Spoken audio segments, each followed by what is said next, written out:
kept it cool with all these niggas till these niggas start acting. Shoot a nigga like a film in a movie, nigga, gon' let them have it.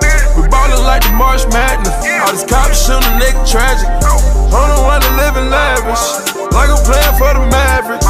I don't want it for the bitch that might have made me fuck her even though she average. Welcome back, ladies and gentlemen. It is the Unfiltered podcast, and we have a special episode today. We got a bracket to go through. We got hoes to talk about. We got so much to talk about. But let's get the introduction started again. I am with the people that you know and love and sometimes hate. Brandon and Grizz K over there. Say I am beloved by all, so do not put me in the same category as Brandon. What? Not put me. Whoa, check yourself. Check yourself. Who got the most subscribers? Who got them? You bought them. Yeah. Oh, you saying you purchased them? You better quit lying. Oh, don't let them call you out like that, Alex. You better hit him with some facts, man. I'm gonna hit him with them facts. All his Twitter followers don't even look at his tweets. Those thousands of Twitter followers, view your tweet activity right now. Tell me how many impressions you got on your last tweet. Tell me right now. I can find out right now, huh? No, I don't want no hold on. Hurry up. We got things to talk about. We got things to talk about, Brandon. Are you talking about the one that's my pin tweet? My pin tweet, I'm doing my pin tweet. Nah, ain't no pin tweet. That's the one that sticks on your profile. I want your last tweet, your most recent tweet. A Days Gone one. Okay, let's see. 46 questions. 46. And how many tweets you got? I mean, how many tweeters you got? How many tweeters? Exactly. Garbage. Shut your mouth. Damn, we just jumped right into Twitter beef right now, man. Without being. So, how was everybody's day, week, whatever? Pretty good. I got tired of the snow. It's snowing here for no reason. It's snowing in the spring, y'all. Is it technically spring here? I don't know. No, 21st. Okay.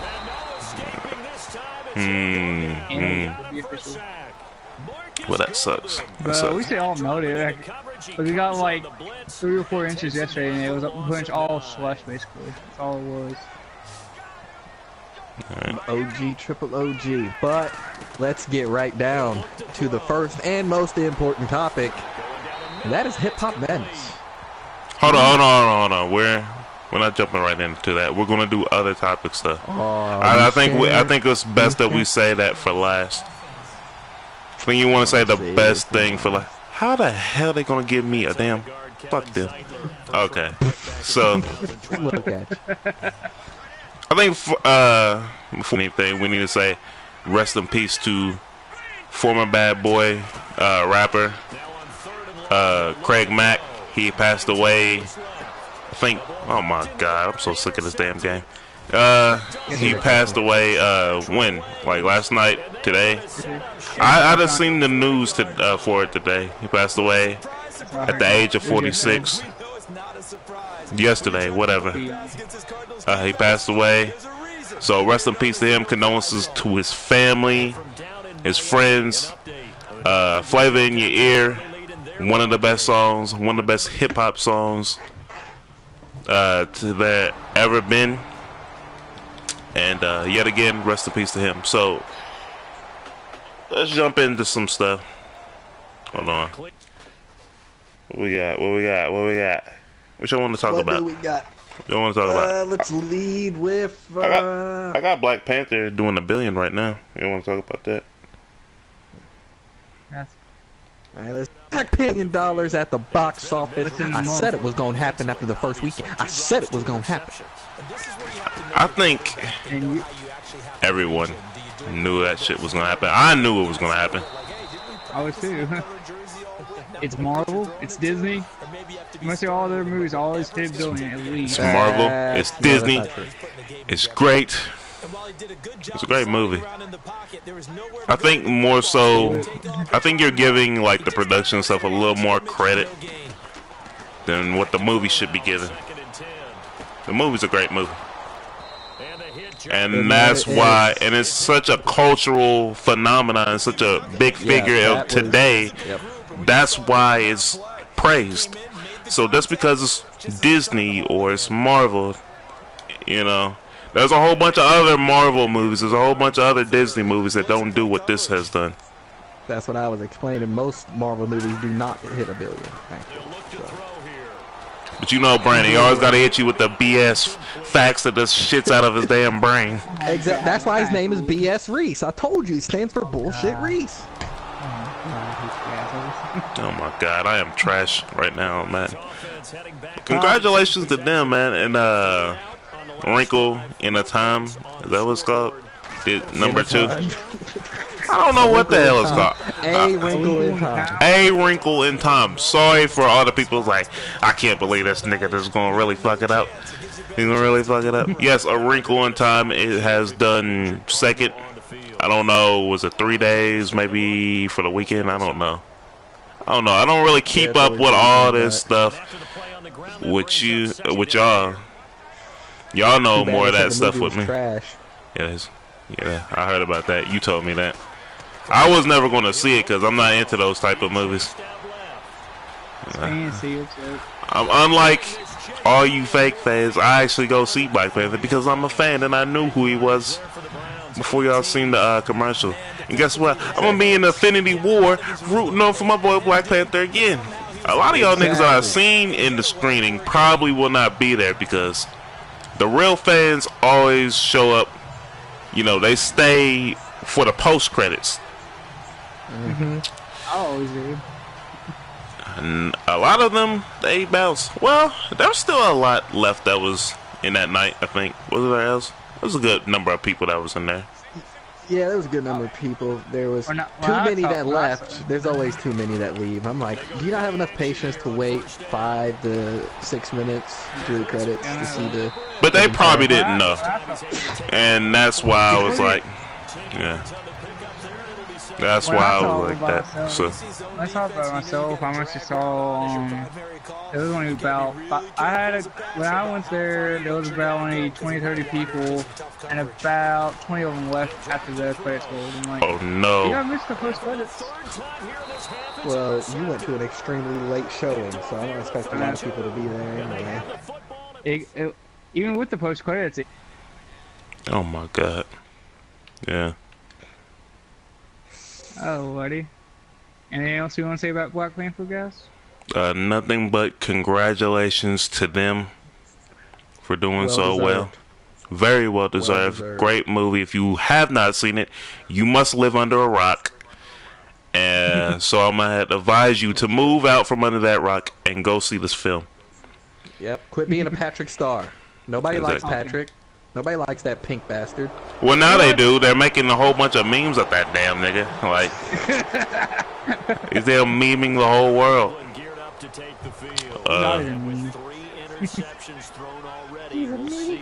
But since we're off on that, what else we got? Man, what's up with all these rappers, man? Dissing Tupac, bruh. What's up with these young niggas doing this shit? I'm fucking tired of it. And it's like people don't even know. You know, people know who Lil Xan is, but who the fuck is 03 Bruno? Like, seriously, who the fuck is he? Hold on, before we get to that, if y'all don't know, I don't think we talked about it on the last podcast about Lil Xan. Well, we did. Lil Xan dissing Tupac, saying that his clout level was on number 2, like a 2, saying that Tupac was just boring as fuck. Yeah. And then we got this rapper, I never heard of his ass, 03 Greedo, saying that Tupac is a bitch ass nigga. He was never about that life. Yeah, they're saying some very disrespectful stuff. But before I get on to talking about these no-name rappers who just want to diss all these bitch ass, you want to diss true legends of the game who proven themselves long before we know who the fuck y'all niggas are. I want to get on to why the media are asking these questions to these young generation rappers when they clearly have not, you know, they born after these rappers have died. Never listen to their music. Why are y'all steady asking these damn questions to these motherfuckers? And y'all know damn well that they don't know who these niggas are. They haven't listened to one song. But I've come to the conclusion that these media members are asking these questions just so they can get these stupid niggas to say absolutely anything. You know, for a headline. Anything for a headline. Cause y'all know, like, these niggas are like, most of the time they're high as hell off them pills and that lean, so they don't know what's going on, and they just gonna answer any type of question the way they want to. So I don't understand. So they're basically trying to get some type of quotable out of them. For my surprise, I didn't know Twitter was actually going to talk about it, but you know, I have niggas, you know, young niggas don't like Tupac and Biggie. But in the young people's defense, I want to say that for them who do not know them, you shouldn't have to bring it up to them if they do not know who they are. And you shouldn't have to bring out these comparisons to them because they're obviously not trying to be a Tupac and a Biggie. They don't care about that. They're trying to get their money and they're trying to do other things. Even though a lot of these niggas is trash, I will not defend their music because their music is absolutely awful. And they know that. They know that, but they don't really give a damn. You can't compare them. You can't compare today's rappers to. You can't do that. Because you're gonna get a lot of these niggas saying, fuck Tupac, fuck Biggie. You know, they're saying a whole bunch of reckless stuff. And basically, all these, just like I said before, these media members are trying to ignite the fire. That doesn't necessarily need to be there. But of course, when no one gives, you know, pays attention to you or your music, you know, you're gonna have to say something to be outlandish. So, oh my god, I'm sick of this game. I was gonna say for this, I hear the thing with Lil Xan is he was born exactly 1 week before Tupac even died. So, Guido, I don't know how old he was born the year that he died. I said that he was exactly a week before he died. That's when he was born, a week before Tupac died. Hell, I was born a damn year before the motherfucker died, and I know who he is. But that's because I'm interested in that type of music.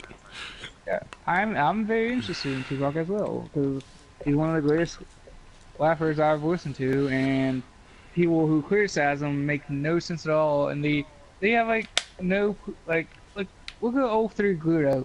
Who the fuck is he, and how old is he? Because I know he knows who fucking Tupac is if he calls him out.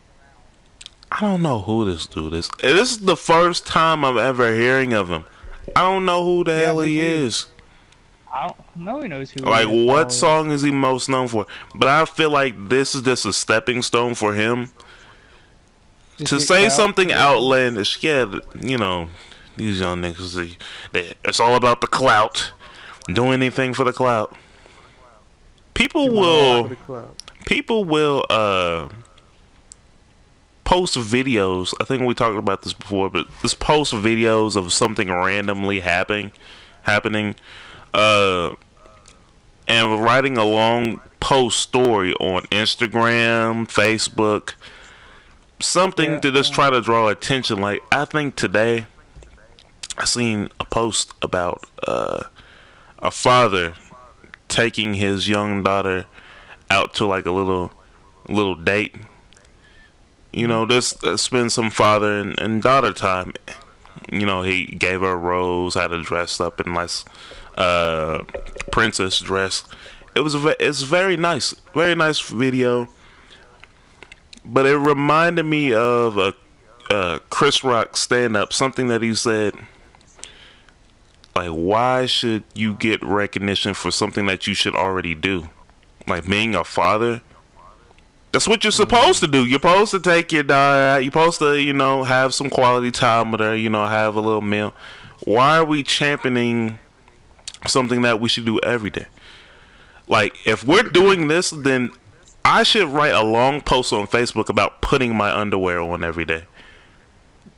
And you get thousands of shares from that. I probably would, because niggas are so simple, man. And then I go onto the comments and I'm reading. It's like, more fathers are, more people of this generation need this. I'm like, bitch. Maybe you need it because the bitch was dressed up. I'm saying, man. Dressed up looking all crazy and shit. Like, what the fuck are you talking about, this generation? There are fathers in this generation, people. Do not sit here and just say, oh, these young kids, they're popping out with babies and not taking care of their kids. I believe there are some. I know a couple of some friends who have kids and do very well with their children. But I don't feel like I have to reach out to Snapchat or Facebook just to let y'all know my status as a father. It doesn't make sense. I don't know. People and their need for attention. It's ridiculous. And people, of course, they're gonna say, oh, he's hating ass nigga. You never can champion things positive. Black people never support other black people. No. You should be doing that 24/7. 25/8. 25/8.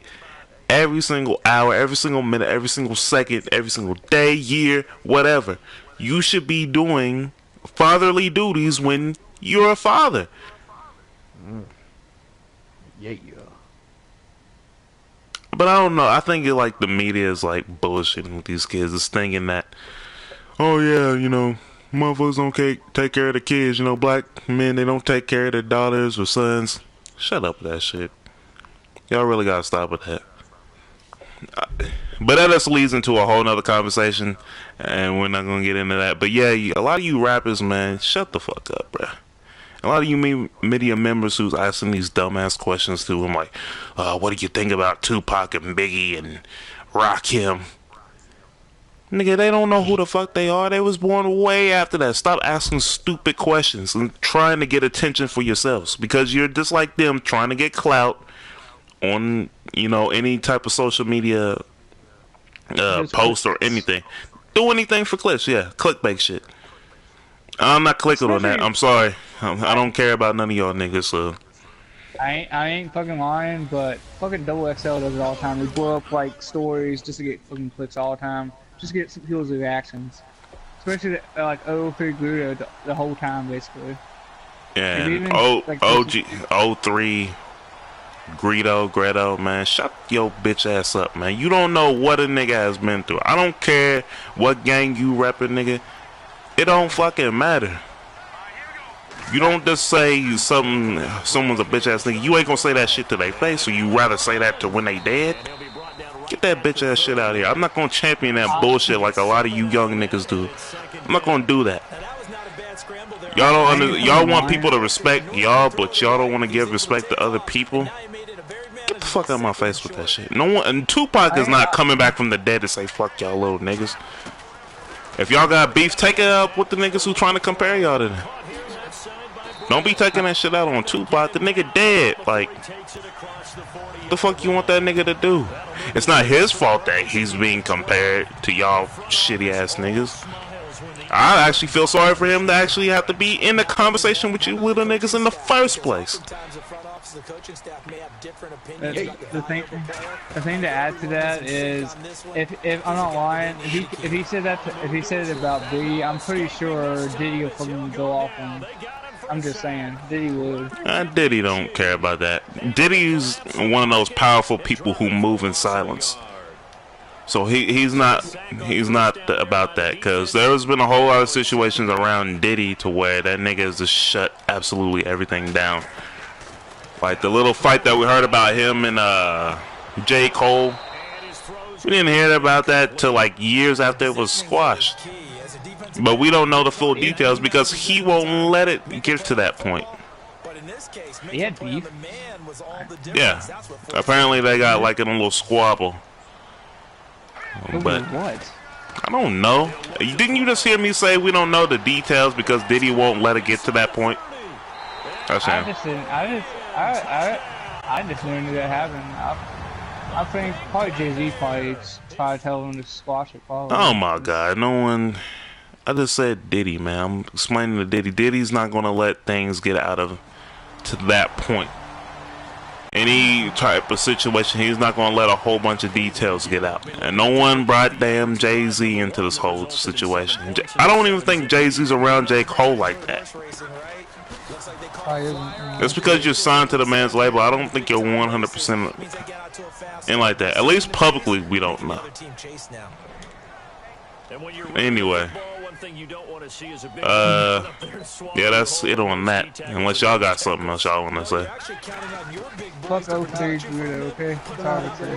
Fuck him, fuck Zan, fuck Thump, fuck all of them. They're all a bunch of trash cans. Exactly. Anything else y'all want to talk about? I got some other stuff on y'all, but I want to give y'all a little more room to say what y'all want to say, because I'm pretty sure Alex has a whole bunch of things he want to talk about. Go for it out. The Deadpool reactions coming in early. People saying it's bad. Do we believe them or not? Do we believe it? Well, I think, just like music, I think people's opinions on movies are subjective. But then there are a lot of times there are just movies that are just plain trash. But we don't necessarily know yet. I don't know. Did they do like early screenings or whatever? Are these like test screenings? Okay.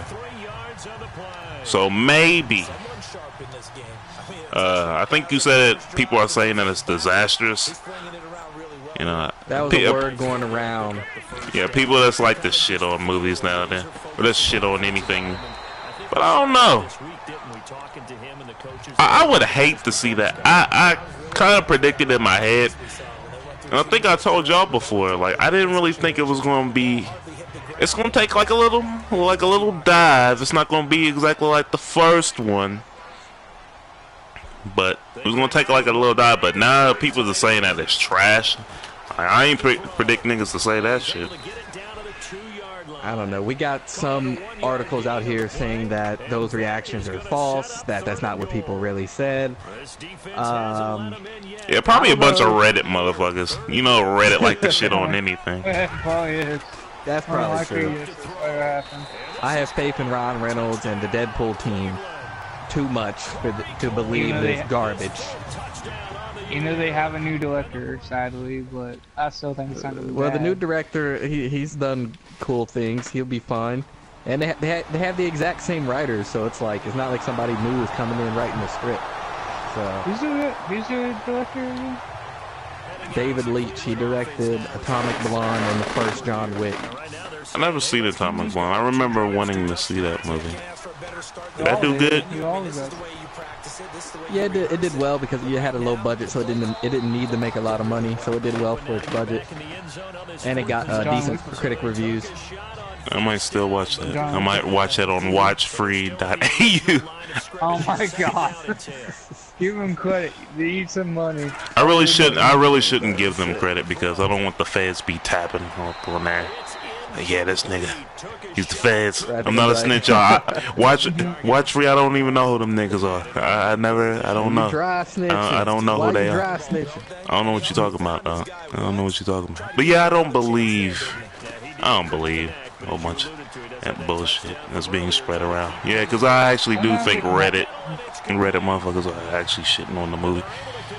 Because they're the ones who like to come up with theories. They're the ones who like to shit on anything. So, I don't know. Yeah.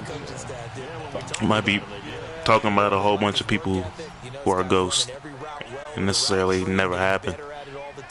I don't. So if there are people out there trying to destroy Deadpool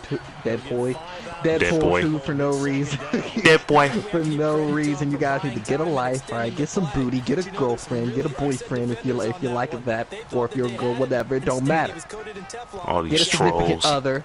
All these trolls. Tired of these trolls. Stay in your caves. I'm not gonna lie. I'm gonna troll my damn self. You need to quit trolling them too. You need to quit trolling. But I troll things how I feel about anything.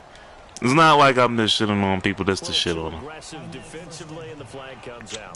However, I think trolls should be getting paid, man. I think trolls should be getting paid. Oh, we should pay trolls now? Do you guys hear this? We should pay trolls?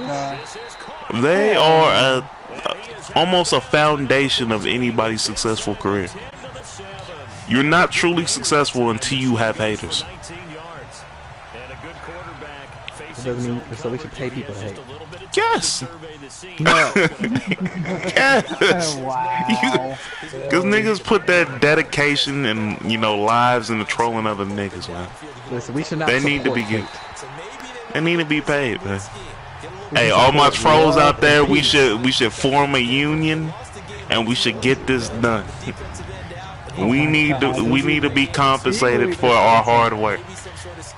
Yes, and I'm seriously, I'm not even joking with y'all. Be 100% real with y'all. I feel like these niggas should be getting paid. It's not easy being a troll.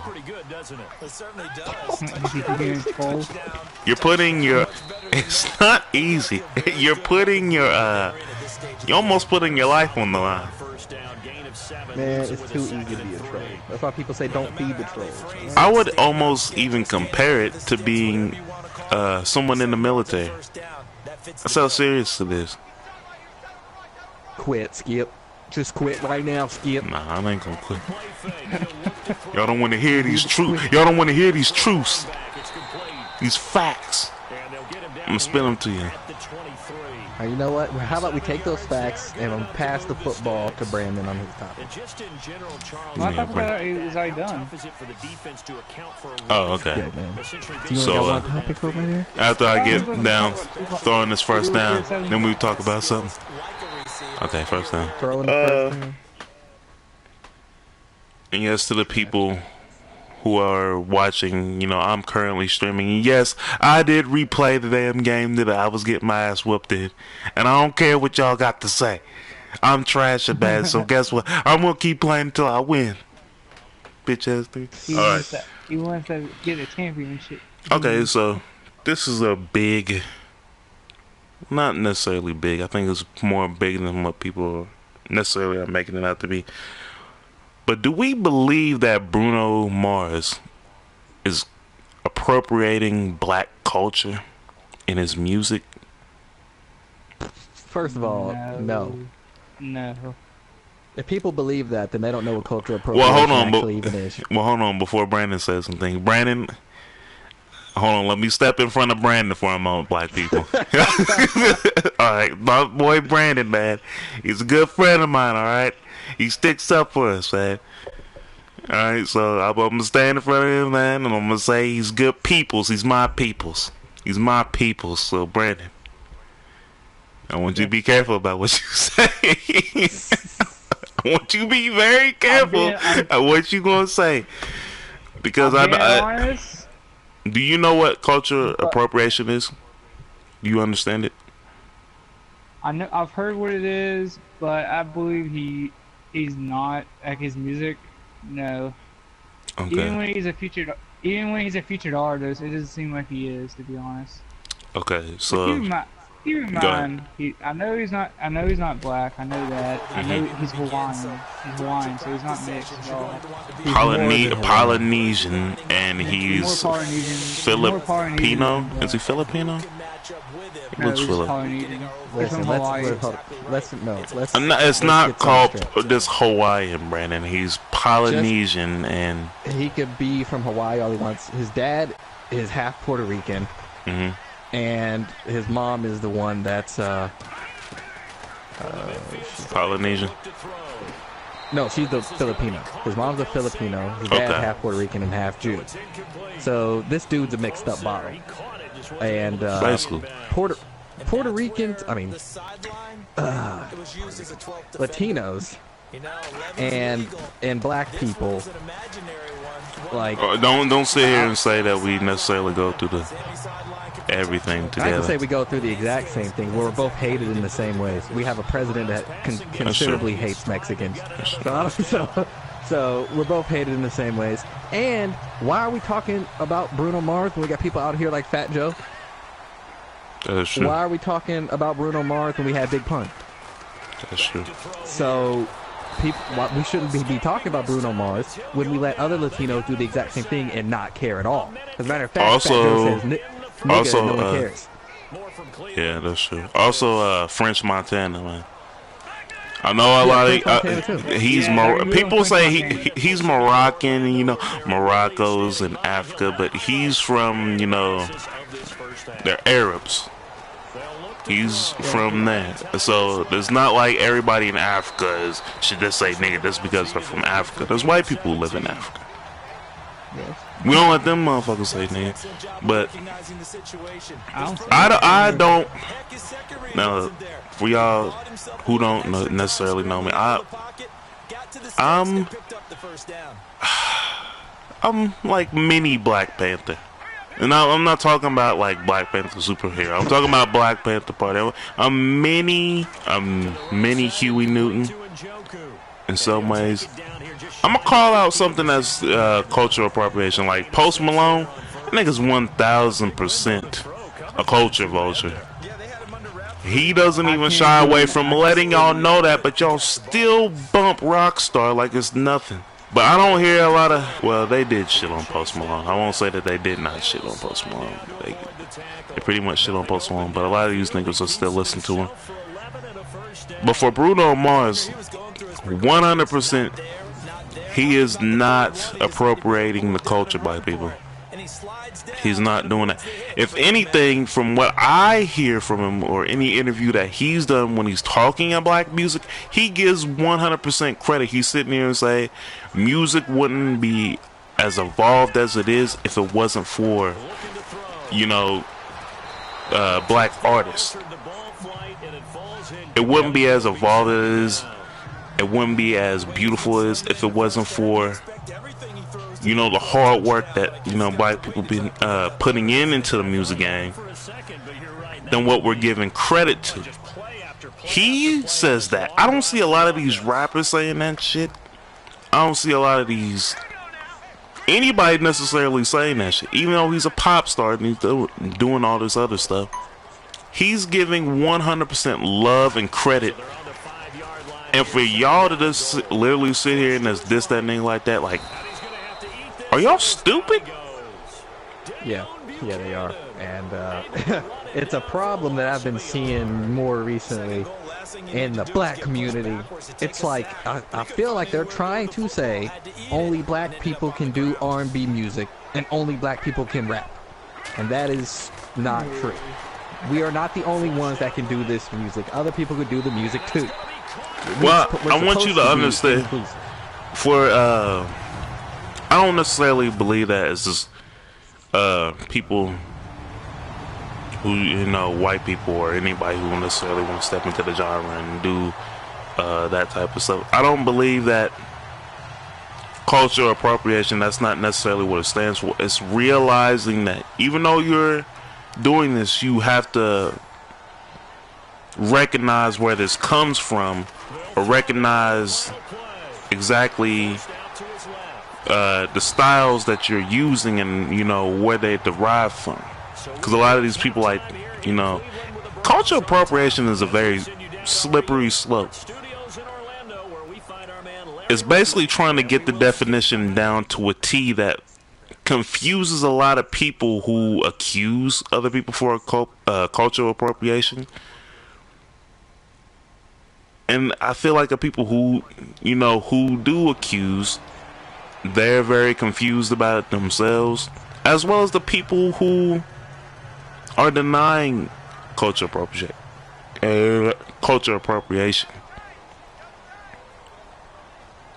But I can honestly sit here and say, for Bruno Mars, a man who's 100% giving credit, giving love, and this is another man who's saying to the NFL next year for the Super Bowl, Atlanta artists should be doing the halftime show. This is a place where music is jumping around now, doing a lot of things. He's realizing this. The person that y'all sitting around calling, saying that he's appropriating culture, he's 100% trying to get y'all motherfuckers out there or trying to promote y'all because he knows where he stands at in the status of pop stardom or anything. That he has a platform to let people know that to do big shows and stuff, and that they should be getting credit for that. And they're not getting credit for that. But he's somebody who's trying to stick up for y'all, and y'all just going, bash on him like that. Stop it. Stop it. It's ridiculous. I don't know. It's a small enough group to where it's not really going to do anything. As a matter of fact, there's plenty of articles coming out now in his defense, and he's going to be okay. But the whole fact that it even happened was just dumb. Bruno, I'm not going to lie. I didn't like you. I wasn't a huge fan of music. I won't say that I dislike you. I'm not a huge fan of your music back then, necessarily because your music was just not my taste. But that 24K Magic, man, that's special. It's a special thing, special songs and stuff out there. But yeah, man, y'all can't get off my homies like that, man. Y'all just want to argue about something Every time. I got a question about this. Yeah. When did this begin, basically? Is it like... It happened over the weekend. It happened over the weekend, like, just out of nowhere. I don't know necessarily what infueled people. It was a video of a young black girl who was explaining to why Bruno is basically appropriating the culture and why he's doing such and such. She tried and failed, and if I ever meet her in real life, I will shut that shit down. Wow. Okay then. Yeah, it's Negan style. Yeah, but as is people, I don't know necessarily why people just go and just say like, yeah, he's appropriating the culture.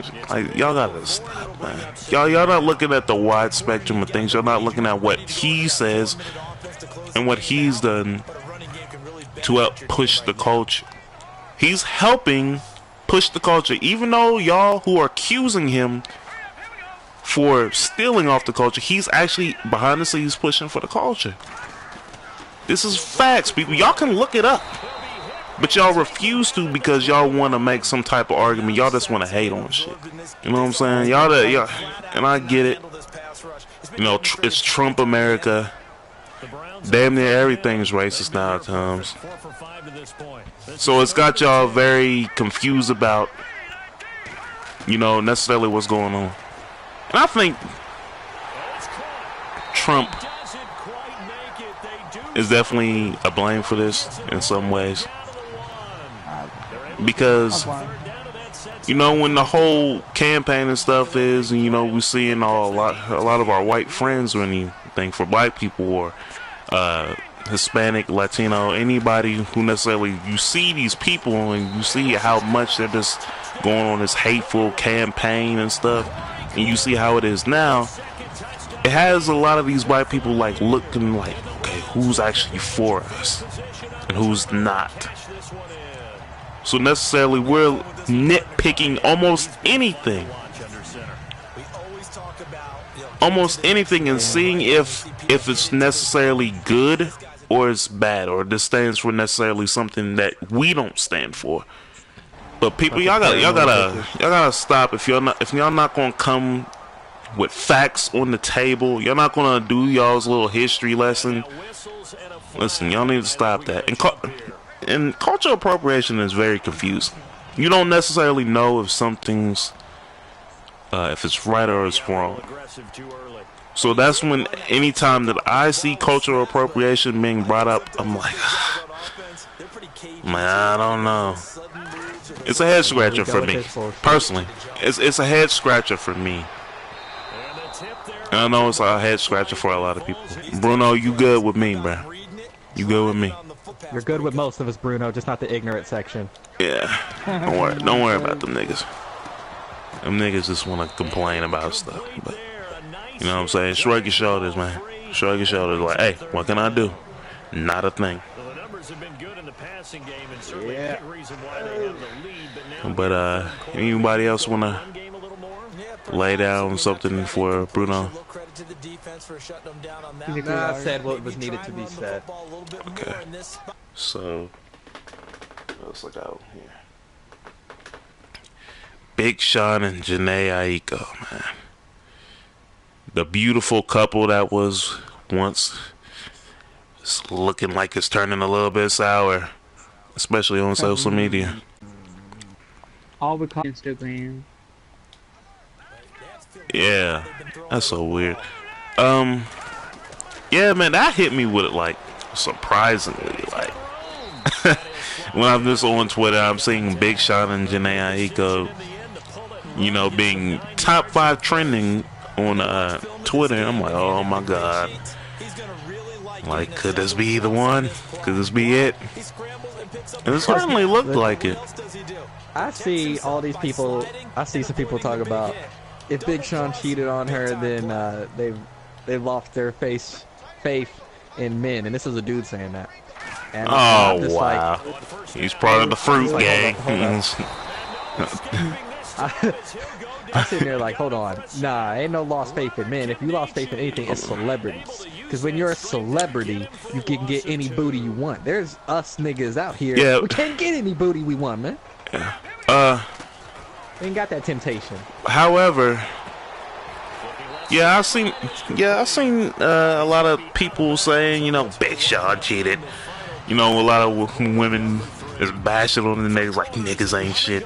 The niggas ain't shit gang was definitely in full effect until Jhene Aiko got onto her Twitter and let people know Big Sean didn't cheat.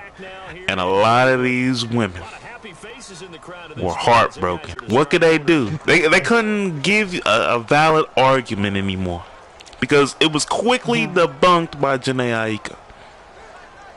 So you know what they did? They didn't have any choice other than to delete those tweets, take back those evil things. And this is what I say, women, listen to your boy, black women.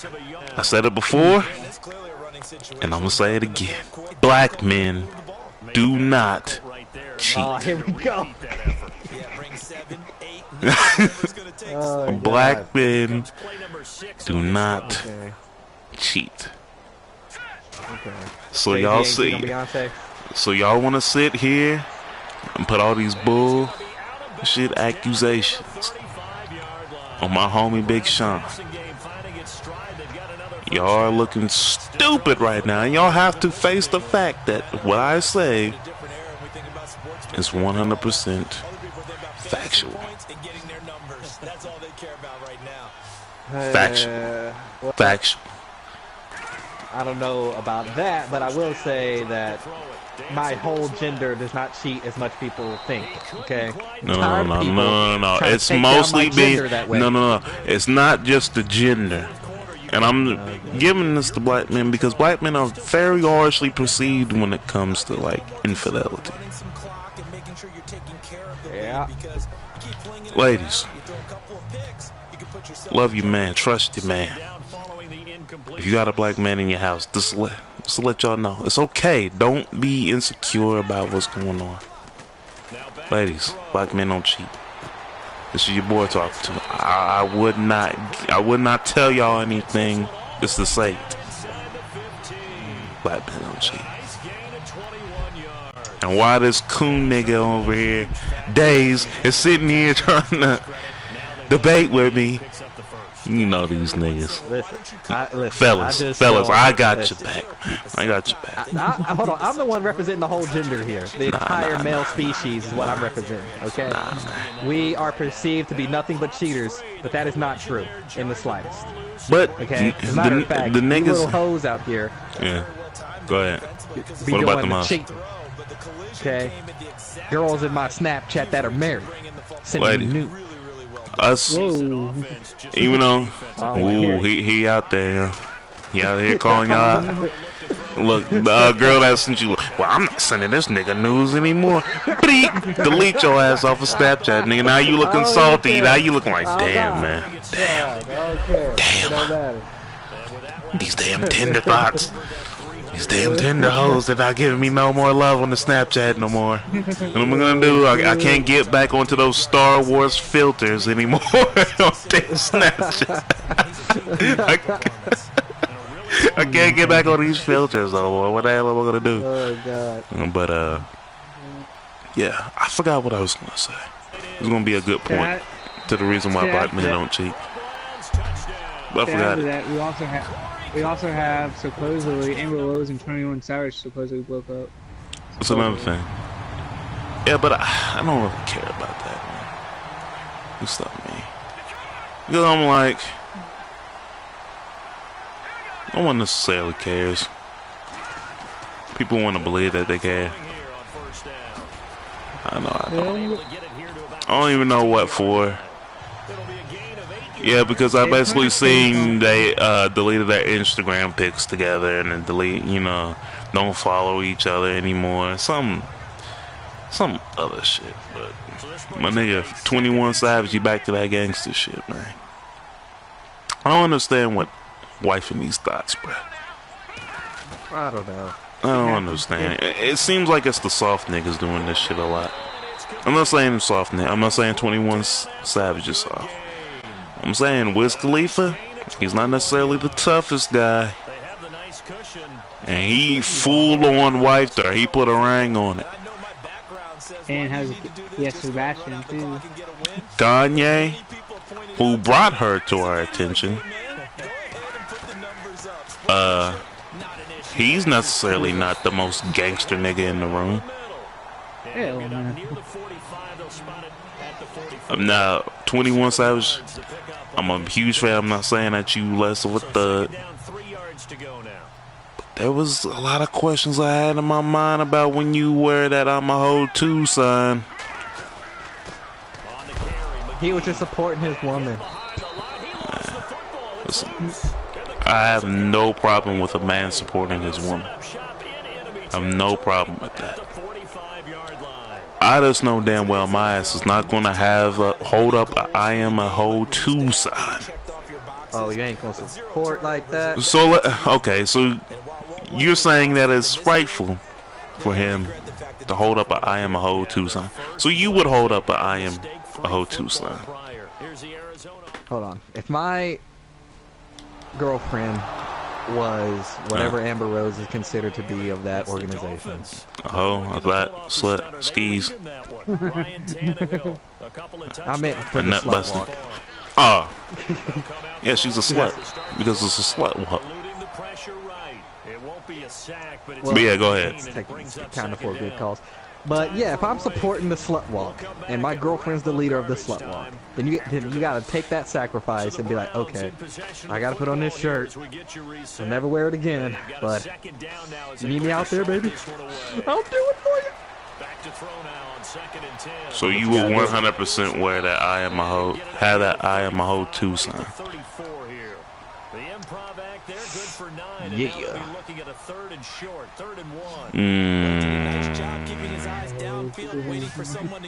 No, ladies, do not put me in a predicament like that, because I will 100% tell your ass no, and I will not care of how you feel about it. Oh, okay, you don't care. I know. Like, F you, baby. You go out there, you do it yourself. Yeah, that's exactly what I'm gonna say. I'm a cold person. If I don't want to do something, I'm not going to do it. Y'all know me very well. If I don't want to do something, I'm not going to do it.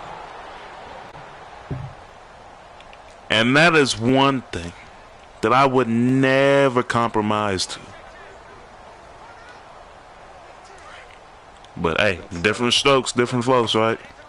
I just know my black ass is not going to be holding an I am a hoe too sign. Because I'm 100% not all. And yes, the women in the slut walks, you know, they're sluts, so they're going to do that little slut walk, you know. I mean, when you're holding up I am a hoe too sign, I mean, you're basically calling a spade for yourself. The slut walk is for a good cause. That's what they all say.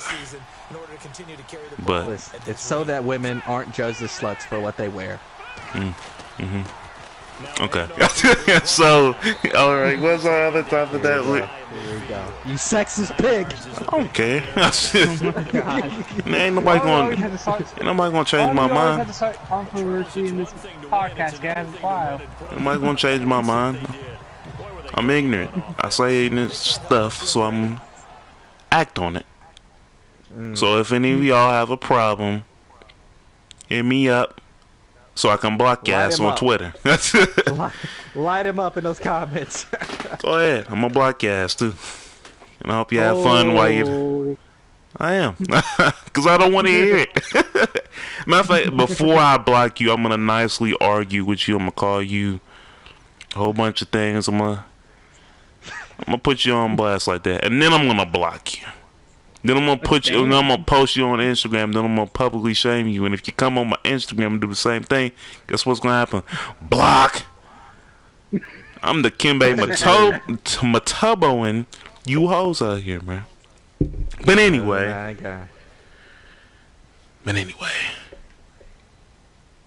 Yes. What was we talking about? Oh, Big Sean ain't cheap. Yeah. Big Sean. Black men don't cheat. So you're good, man. The faithful black community, man. You made us proud, man. You made us proud, man. All the faithful niggas, man. Clap your hands, man. Give yourself a round of applause, man. Give yourselves a good pat on the back. Go get some ice cream for your niggas, ladies. Because they deserve it. All right. Ice cream and Skittles. Ice cream and Skittles.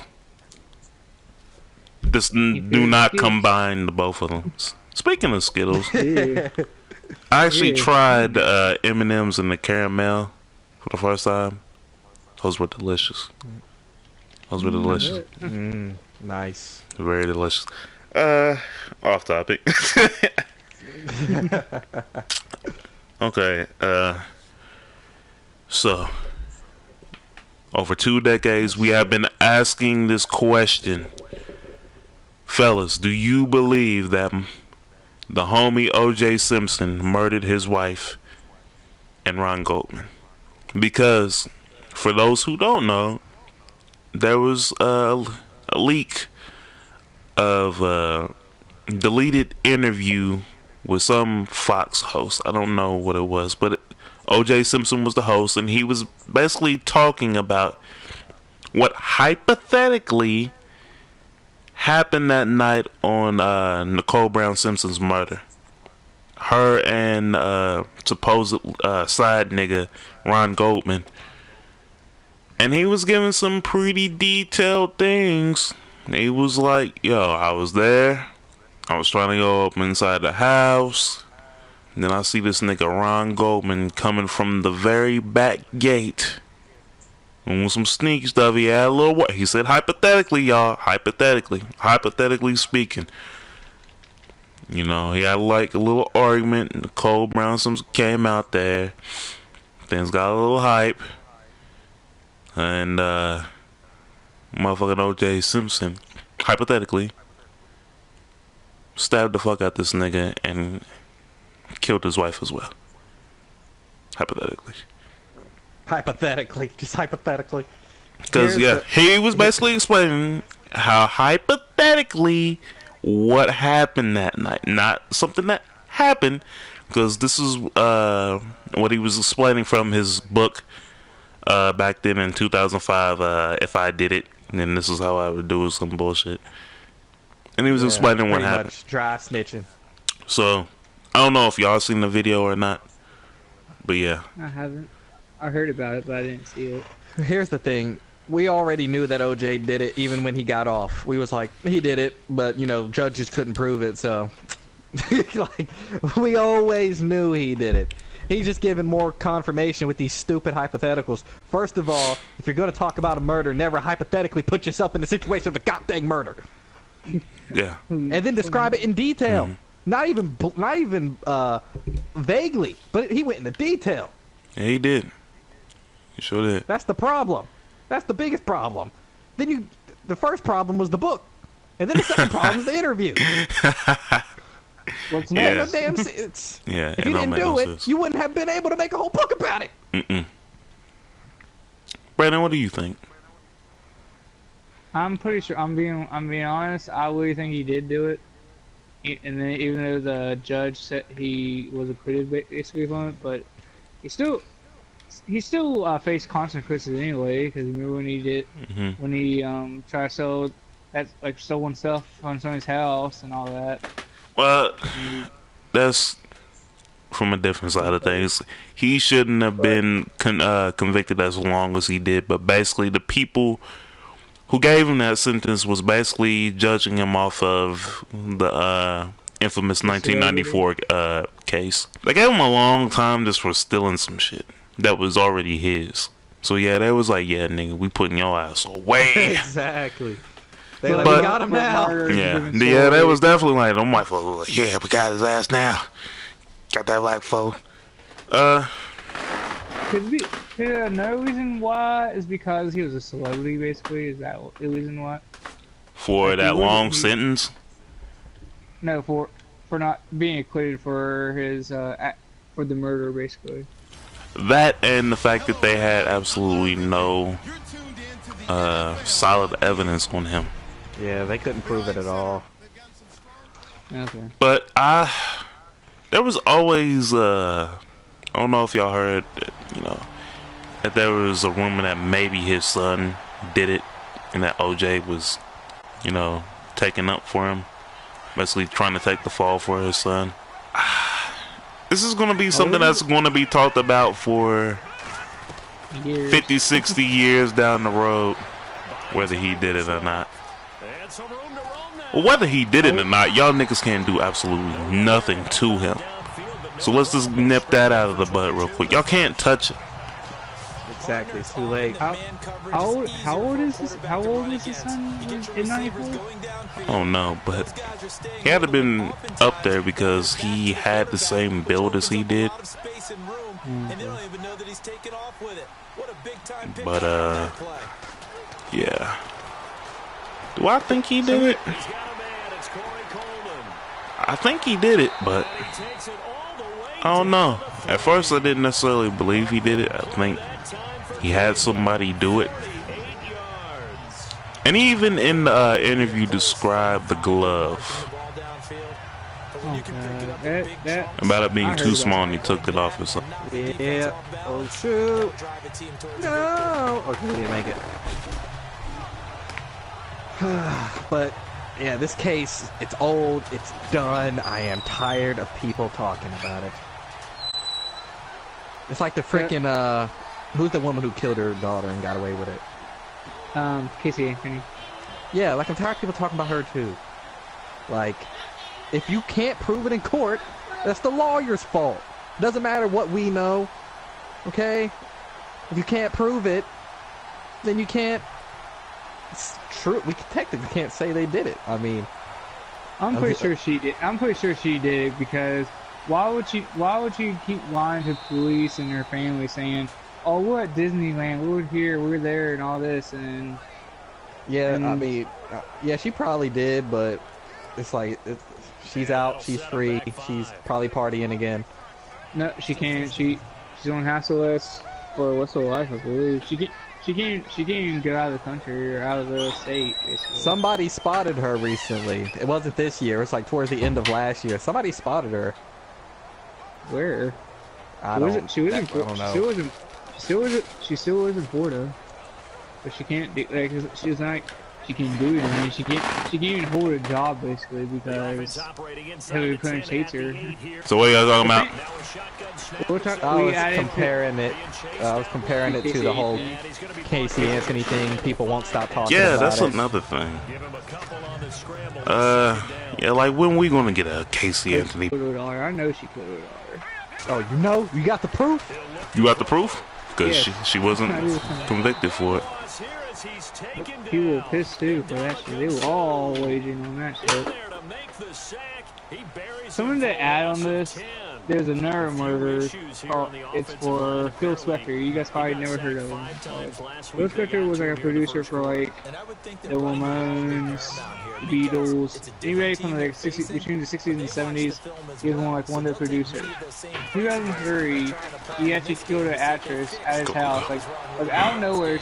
This is how he says it. He said she opened the door and he said that he.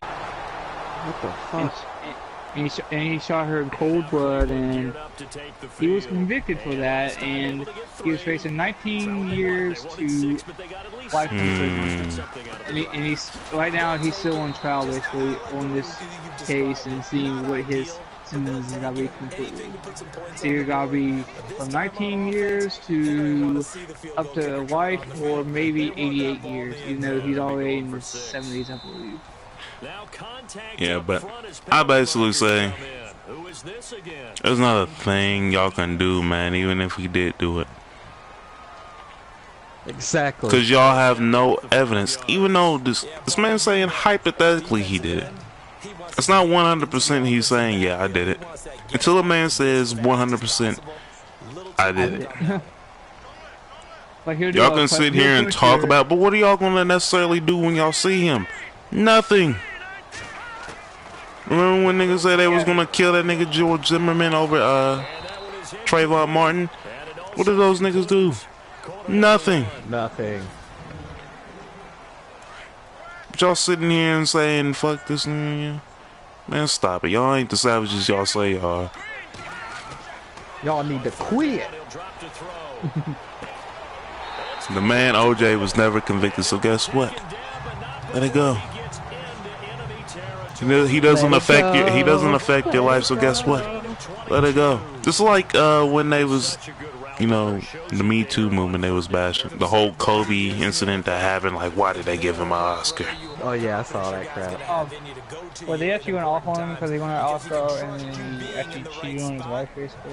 No, it was about not the cheating part. He was he allegedly sexual assaulted a girl in a hotel in Denver.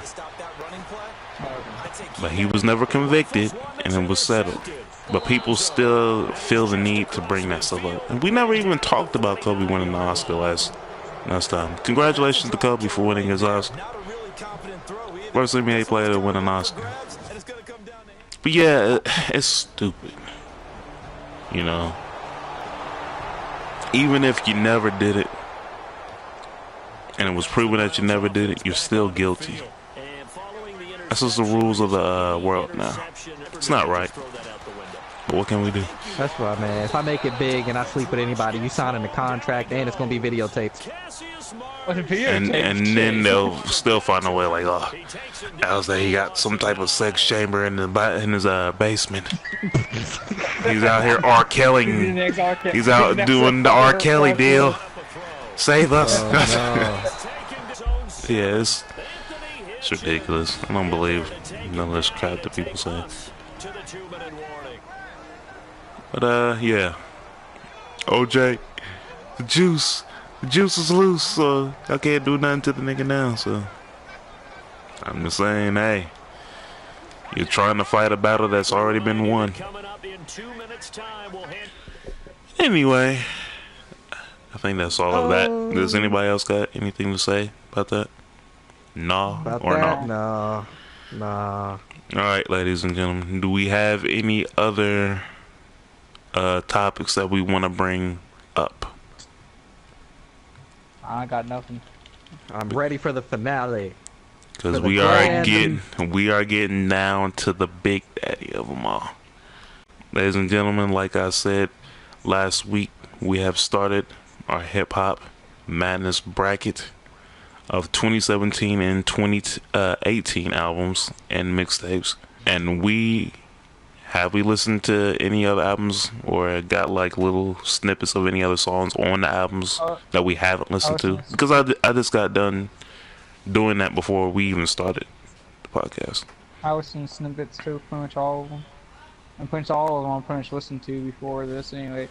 Only a few of them actually I did snippets because the other ones I already listened to, like from the beginning to the end. Well, So, fellas, is everybody? are y'all ready? Yep. Ladies and gentlemen, we would like to welcome you to 2018's first annual Hip Hop Madness Bracket. Maybe next year we get a better name. Maybe. Maybe. Hopefully. If y'all would like to help us out with the creative names, because, you know, we just shouted out Hip Hop Madness. It's not the most prettiest thing in the world. It's not the most sexiest bracket in the world. But we're going to try. We're going to try next year. We're going to, you know, liven things up. So, yeah, enough talking. Let's get right into it. So, Let's do it. Brandon, do you have the bracket in front of you? Yeah, like the picture I made. Yeah. Let's do the regions that we did, because I got them on my phone of who's going up against who. Okay. In the top left region, we have Damn at a number 1 seed. We have Culture at number 2 seed. It's at 3. Pretty Girls Like Trap Music at 4. Pressure by Jeezy at 5. Without a Warning from Metro Offset Savage at 6. At What It Costs by Goldlink at 7. And No Dope on Sundays by Saha the Prince at 8. And this is our matchups. We got Damn versus No Dope on Sundays. We got Culture versus At What Cost. We have Issa versus Without a Warning. And then we have Pretty Girls Like Trap Music versus Pressure. So, which one we want to get down to? We want to get down to the number 1 seed versus the bottom seed? Yeah, I think we should just start and go in order from left to right. Alright. Damn. Well, I'm doing from each region right now because I don't have the bracket necessarily in front of me. I have no printer. I never had a printer actually. But from the top left region, Damn versus No Dope on Sundays. Who do y'all believe should win the matchup? I want to start with Brandon. So I feel like Brandon. You already know how I am with Kendrick. It's Damn. I'm being serious. Damn. Have you listened to No Dope on Sundays? Yes, I've heard how great it was. I still think it's a great album and all, but I still believe Damn is still better. Okay. Mr. Days, what do you say to this matchup? Who's coming out the winner? Well, I just want to say I don't listen to Saha the Prince, and I wasn't going to... didn't make it in time for me to listen to, so I'm going to have to vote with Kendrick Lamar's Damn, because I have heard that. And as far as Saha the Prince goes, just going to bring in some reception from others. He scored a XL on XXL and a 4.5 out of 5 on Hip Hop DX, so it might have been a good album. Let me tell you, I was listening to that No Dope on Sundays, man. That shit was fire. It definitely can rival with Damn. And to be honest, no matter what I pick, we already know who the winner is. Yeah. It's Damn. What was your vote? Another thing that I forgot to do before we even started, the disclaimer, ladies and gentlemen, I know y'all think there should be albums that should be on this bracket that haven't made it. I tried my best to fit as much as I could possibly think about onto the bracket, but not have it like being super long. So, and I only bashed it down to 32 albums. If y'all got a problem with it, kiss my ass. But no. Wow. No. Wow. No. I don't want to do y'all like that. Y'all good fans. The few of y'all that I listen to. That if y'all believe that there should have been some albums, y'all can go ahead and comment. You know, let us know what should have been on there and who you guys think who's the winner. But we ultimately decide who's the winner. This is our bracket. But anyway, to who I picked. I'm not gonna lie, I actually picked Saha the Prince on this one. Whoa, I thought you praised Kendrick's album too. I do love Kendrick's album, but this Saha the Prince project, man, it just blew my mind. He's a great artist. I know he's a great artist and all. He's a great artist. It blew my mind. It was some very good songs. Some dope songs. I was actually picking it to be sleeper, but guess what? Damn, by Kendrick Lamar, you move on to the Sweet 16. So congratulations. Bada bing, bada boom. All right. Moving on to the number 2 seed versus the number 7 seed. We have Culture at number 2 and At What Cost at number 7.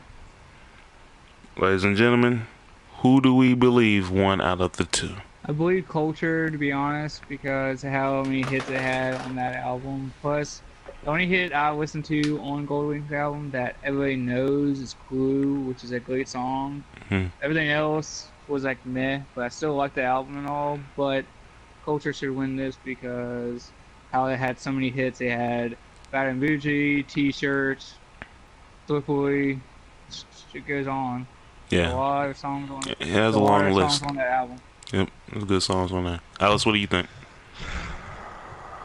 Well, this is going to be a shocker to you guys. You know how much I can't stand the Migos. But I'm going to go with Culture since I have heard all the singles that have dropped from this album. Gold Link, I haven't heard much from that based on what I'm seeing on the track list. But quick fun fact, they basically have similar critic scores with Gold Link coming in at a 71 and Culture coming in at a 79 on Metacritic. But I'm going Culture. Okay, going with Culture. The only song about Gold Link you probably listened to was Clue, Alex, and that's it. Probably that was on the album. What I want to say about it? Well, I think Gold Link is definitely a sleeper. That's why it's at the number 7 seed. I got a little time to listen to a little bit of the album, and it is a very slept on album. It's a dope album, man. Gold Link did some pretty great things with it. Crew is a unbelievable song. I love it. It even had a Grammy nomination. It's very good album, but yeah, I'm gonna have to go with Culture Migos. Culture, it has pretty much set the foundation for the Migos. It basically said, Migos, we pop stars now, we rock stars now. I got a question for you, Kaylin. Doesn't Gold Link represent DC? Yes. That's what I thought. Or I think he's from Maryland. But anyway, that doesn't matter. Well, he's a DMV artist. So that would be the easiest thing to say. He's a DMV artist.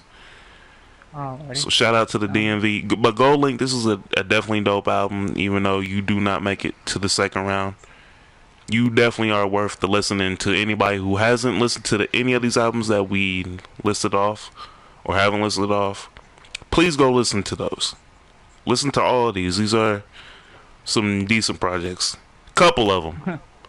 Well, I'm gonna say a couple of them are really trash, but you'll find that out later. So congratulations to Culture 1 from the Migos. Y'all move on to the Sweet 16. All right, now down to Issa from 21 Savage at the 3rd seed versus Without a Warning from Metro Boomin, 21 Savage, and Offset. Fellas, who do we believe won out of this matchup? I'll let you do that one first, Kaylin, because I want your opinion first. No, I want to listen to you. Because I don't want you to piggyback off of what I say. I want you to actually have your own opinion. Go ahead. If you feel conflicted, go ahead and say. The only thing I can say is both albums, I listen to both, but the thing is how they have the same production style, basically, because most of these Metro's on pretty much both albums. You know, Metro is part of both of them, but also they're also Without Warning is slowly getting better because how it's hit right now is Whitfield Drip, which is slowly becoming a big hit. And yeah, and actually having Ric Flair into the music video. That's a big bonus. Crazy. I thought that's a big bonus. A big bonus. I was like, shit. I was like, really? Did he really have Ric Flair be featured on this music video? It's dope.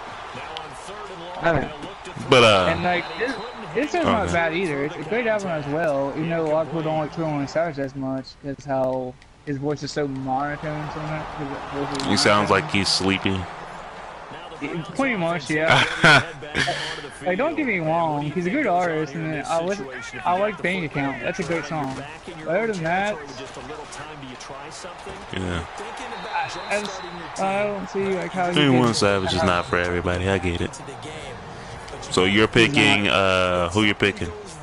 Without a Warning. Without a Warning. Okay. Mr. Days, who are you picking out of the two?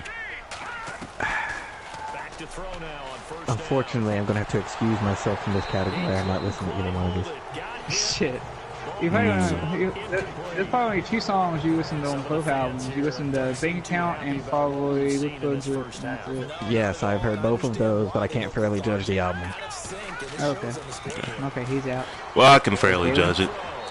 And I'm going to say congratulations to Without a Warning, You Move On, because I picked you. I definitely believe that it's better in entirety, from top to bottom, better than Issa was kind of a letdown from the last 21 Savage project.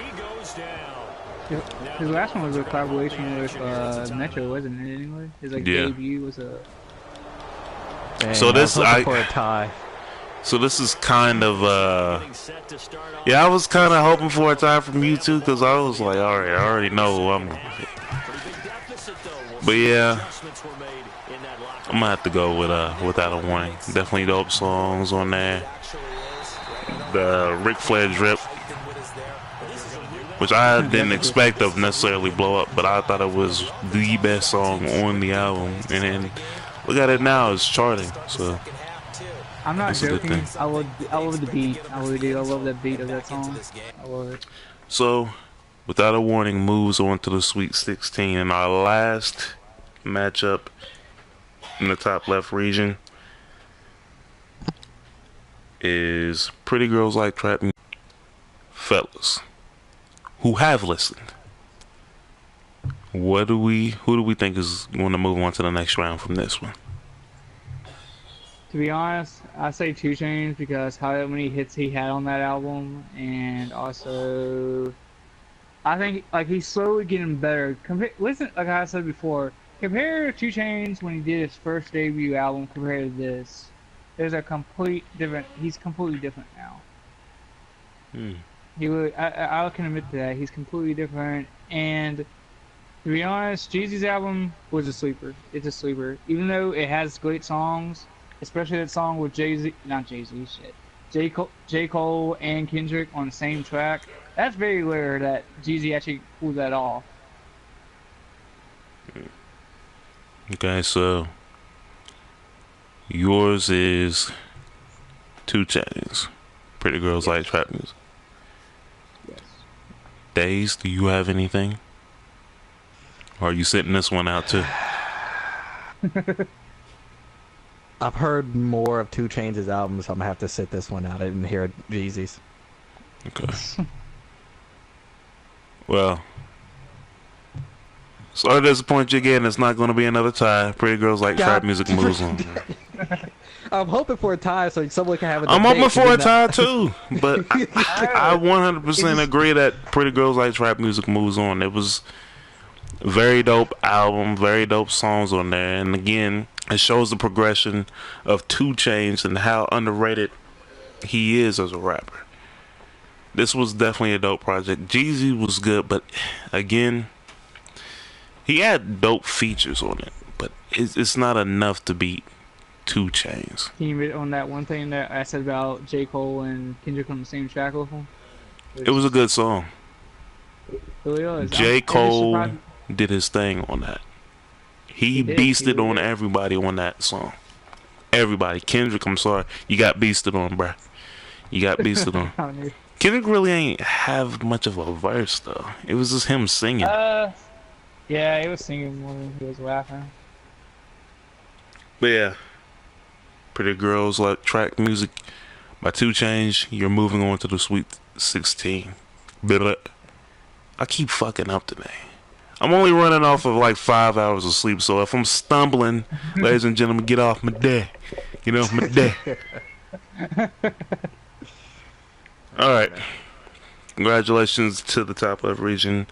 Those who won. Those who lost, do better next year. Wow. Alright. Yeah, that's all I can say. Do better next year. Alright. Now we're moving on to the right side. At the very top right side, we have 444 by Jay-Z versus Dedication Part 2 from Lil Wayne. We have Wins and Losses from Meek Mill versus Double or Nothing from Big Sean and Metro Boomin. We have Rather You Than Me from Rick Ross versus Victory Lap from Nipsey Hussle. And then we have Black Panther soundtrack album versus Dedication 6 Part 1 from Lil Wayne. So starting at the very top, 444 by Jay-Z versus Dedication Reloaded, Part 2 of the Dedication 6 series from Lil Wayne. Fellas, who do we believe moves on to the next round? 444 because it's an amazing album. It was an amazing album. It was amazing. Yeah. Unfortunately, there's not going to be a tie either because I'm going 444. I forgot who played it in the car for me. I would not have even heard it if someone didn't play it in the car and I was just listening to it. And I was like, oh, is this the whole album? And they was like, yeah. And I was like, oh, shit, yeah. But Jay-Z went to a different level on this. Yeah, he did. Lil Wayne can't compete. So. Story with OJ is a great song. I love that song, Story with OJ. Well, sorry to Lil Wayne, but yeah, you got 3 strikes out on you because I did pick 444 on it. Dedication Reloaded, I definitely loved it, but the difference between the two albums or the projects, this was a different side of Jay-Z than we ever seen. It was a more conscious, it was more giving back to the youth by saying this is what you do, this is how you handle your business, this is how you... It was different. And then he actually explained the whole situation between him and Beyonce. So it was a little more opening. It was different from him than we ever really necessarily heard from him. It was not the normal braggadocious Jay that we usually get. So, ladies and gentlemen, 444 by Jay-Z, Sweet 16. Congratulations. Now... Something to add to this. Is this officially his last album, or you believe he's got to do another album? Yeah, it's not his last album. It's never the last. It should be because how great it is. I mean, I feel like you should never end your career on a bad note. You always want to end it on the highest you can necessarily go. And I feel this is... I don't think he can necessarily make an album that tops this. There are rumors that him and Beyonce are going to do like a little collab album. I don't want to hear that shit. I'm sorry. I really don't want to hear that. You know, they're a married couple. They're still not... You can't do like a whole album together. They can do like a feature song with like as a feature artist or something like that. But they can't do like something like a whole album. Basically. It's not like Kanye and Jay-Z together. Like yeah, I'm not going to be the one to listen to that. I know a whole bunch of women might want to listen to that. My black ass ain't going to really listen to that. I might give it a little ear, but it's not going to be something I'm going to play like 24/7 in, you know, my damn phone. But I don't know. We'll see. But again, congratulations to 444. Moving on to the next round. Now we have Wins or Losses by Meek Mill versus Double or Nothing, Metro Boomin, and Big Sean. Let me just go ahead and say this, man. I don't think this is really much of a matchup, and I think we all know who's going to be the winner. But yeah. Brendan, go ahead. Wins and losses, hands down. Wins and losses. I still listen to that. I still listen to the album to this day, and the song "Heavy Heart's" my favorite song off the whole album. It's like one of the best Meek Mill songs I ever listened to. It is a dope song. A lot of the songs on that is dope.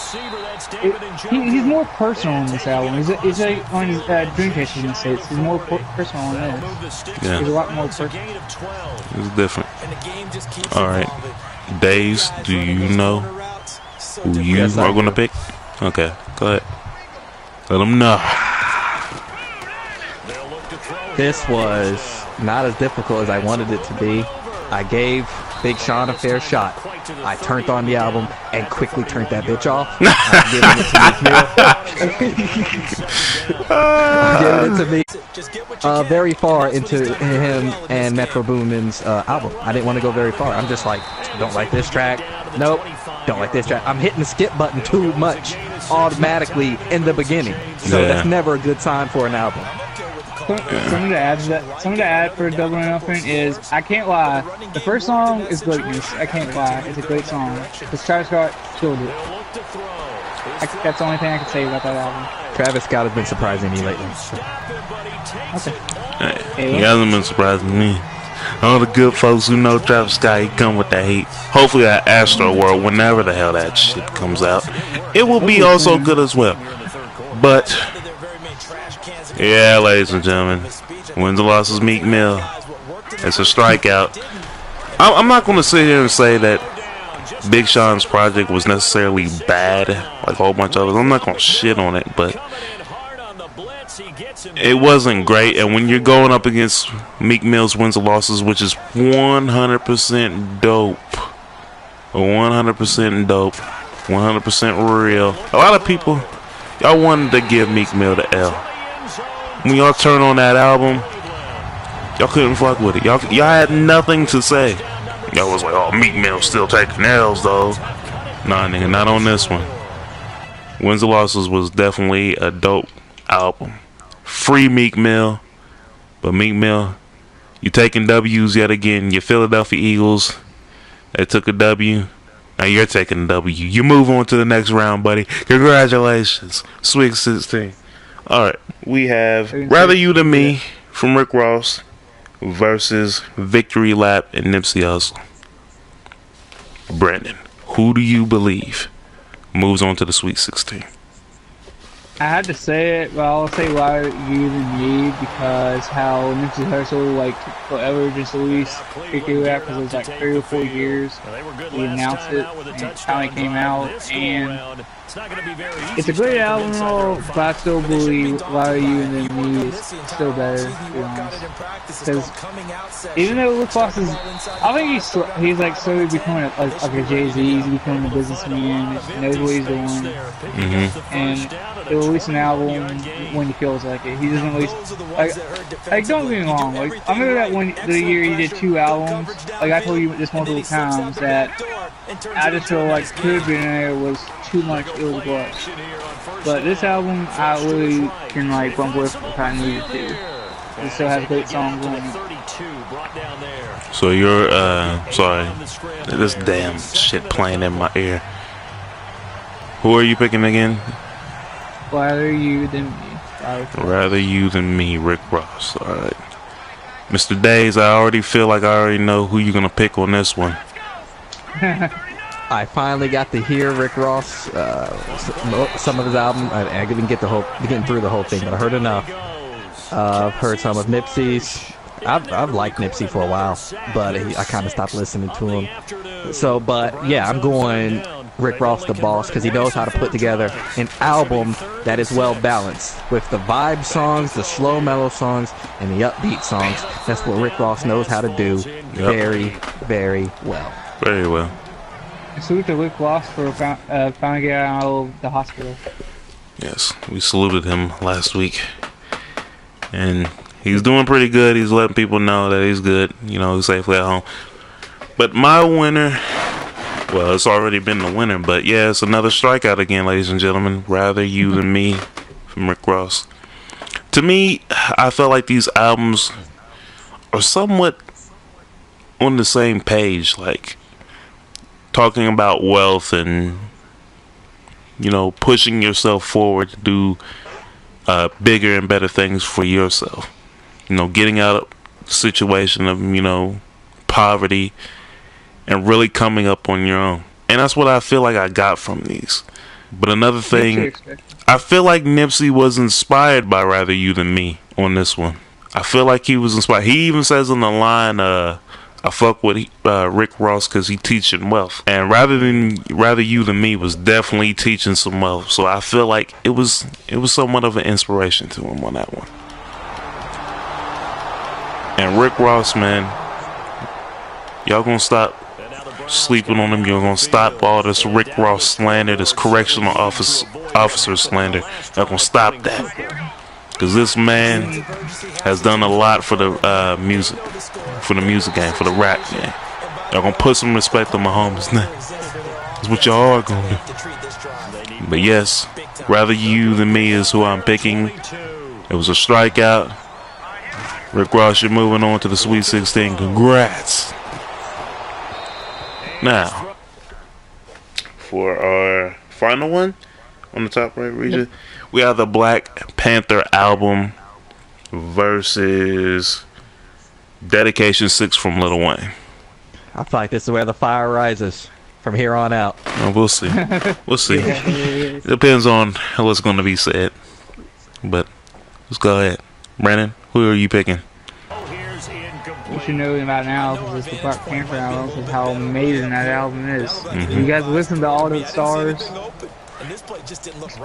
It was a good song. It's a very beautiful song. There's a lot of great songs in the album. And that one group that you told me to listen to, Kevin, that I got into, I actually like that song they actually did. I'm slowly getting into their vibe of their music. They're actually great artists. Who are you talking about again? R-O-E? No. S-O-B R-B-E. Be the gang. They're actually pretty good. They're really good. Yeah, they are very good. Okay, so we got Black Panther album. Days. To be honest, I didn't listen to Dedication 6. I didn't even listen to Dedication 6 yet. So that's my game. Fuck you. But yes. And you're the one who was telling me, oh, it's about to come out, Caleb. It's about to come out. Are you going to listen to it?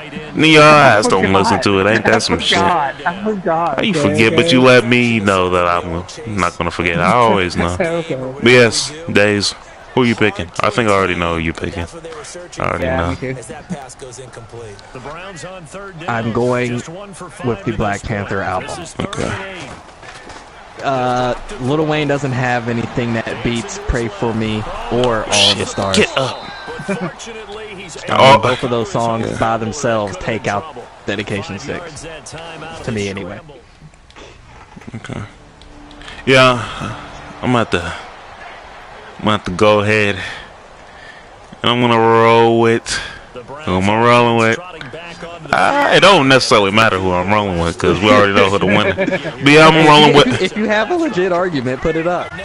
Yeah, I'll do it. I have no argument. Black Panther, I believe, moves on for me as well. Oh shit! I just lost the game. Yes, because All the Stars was a very emotional song. I really love the song. I almost shed a tear while watching the video. It was a very beautiful video, very beautiful songs on there. I felt it captured the movie very well. So yeah, I'm rolling with Black Panther. Sorry, Wayne. Still my boy, man. Still my boy. But yeah, this was, and it's also an original project. So that was another thing for me. Maybe when we do this next year, the Carter 5 will be on here. Hopefully. Yeah, hopefully. hopefully. And that's another thing we should have talked about: Birdman and Lil Wayne reuniting in Miami. I don't know. I don't know if that's necessarily going to be it, but hopefully the Carter 5 is going to come out. Hopefully I get a listen. Hopefully there's new songs rather than what he recorded like 4 years ago. I don't know. Believe me, We'll see. It's a great song, but Crazy was trash. Yeah, it wasn't all that great. Right. But moving on. Yeah, we pretty much got the winners of the whole top right region. So let me make sure I note who win, and we're moving on. Okay, Black Panther. Yeah, pretty much everyone in the top 4 moved on. Everyone in the top 4 moved on. So there was no upsets in the top right region. Better luck next year, guys. Now we're moving on to the bottom left region. We have Eminem's Revival versus Forever Is a Mighty Long Time by Big Crit. We have Future's self-titled album versus Lil Pump's self-titled album. Oh my god. Which is weird. I didn't expect that. We have Big Sean's I Decided versus Joey Badass's All American Badass. And then we have Love Is Rage 2 by Lil Uzi Vert versus Super Slimy from Future and Young Thug. So, first matchup. Oh It's gonna be some it's gonna be some fun, ladies and gentlemen. Y'all think y'all seen anything on the first matchup? From the first episode, y'all gonna see something now. Ladies and gentlemen, first matchup. Eminem's Revival versus Big Crit's Forever Is a Mighty Long Time. Brandon, who do you think is moving on? But before you start that, thank God. Woo! Hold on, no, I'm not gonna pick. I'm not saying who's the winner. I'm not wooing about that. I'm wooing for the fact that Brandon said his name right on the first try. Wow! Clap it up, y'all. He said his name right. God. It's not Big Kirk or Big Kirk Franklin or whatever. But it's Big Crit. Okay. Do you want to explain why you picked Big Crit to move on? It's a great album. Like because he has two different views. He has a view as Big Crit. Go. And then you have the one he's talking. Then the other one's more personal, called Justin Scott. So he's going to be doing more personal tracks. Okay. So is that all you got? Go ahead. I'm still because my favorite song on the whole album, you know, it's a double album, is Get Away. I love him. I love that track. Because he wants to get away from the haters and all that shit, and it's a great song. Good album. And also good song with Fun Beat and Pimp C, which makes me happy, because that's also a good song too. Ride With Me, that's a good song as well. You done? Because I want to get down to the nitty gritty. I want to get down. Mr. Days. I want you to tell everybody at home who's watching this, who do you believe is moving on to the next round, or should move on to the next round? So I'm gonna give a brief starter here that I have listened to both albums fully. Oh, really? To both albums fully, because I wanted to make sure that I give, in this category especially, with this, I wanted to give the fairest chance possible. Full album versus full album. I'm sorry, not guys. Snippets versus snippets. Okay? Yeah. That's what I wanted to do. I'm happy that you did that. Okay. While I gave the fair shot, Big Crit had a good album. It was a good. I'll give him all his credit. It was a good album. I love 1999 with Lloyd. That's a great song. That is a nice song. Getaway. Getaway is also a good song. Not denying it. But I can't downgrade Revival because it was just as personal, and it had a bigger hit than Big Crit can ever put out on its track list. Unfortunately. So Eminem knows what he's doing. River will be bigger than any song that Big Crit does. I just got a touchdown. I just got the game time touchdown with 20 seconds left. Oh on. my God. That's what no one cares. But Big Crit is just not on this level yet to take down a legend who knows what he's doing, has been doing this, continues to do this. As I've said before, I don't skip many tracks on Revival. Yeah. I skipped more tracks on Big Crits than I skipped on Revival. Yeah. Well, for one, it's a double album, so of course you're gonna. But yeah. Okay. Yeah, that's probably another reason. But like I said, I like Big Crits. Another problem I had with Big Crits is that compared to Eminem, when Eminem does slow songs, he can do it and it not sound weird. When Big Crit does slow songs, I think it sounds weird. I don't think his style fits. The way he raps, his accent, I don't think it fits slow songs. It fit 1999, but 1999 is not that slow. But Big Crit fits with up-tempo stuff. I feel Eminem is a blend. He can fit with slow. He can fit with up-tempo. That's what he does. That's what he's been doing, and that's the difference between the two.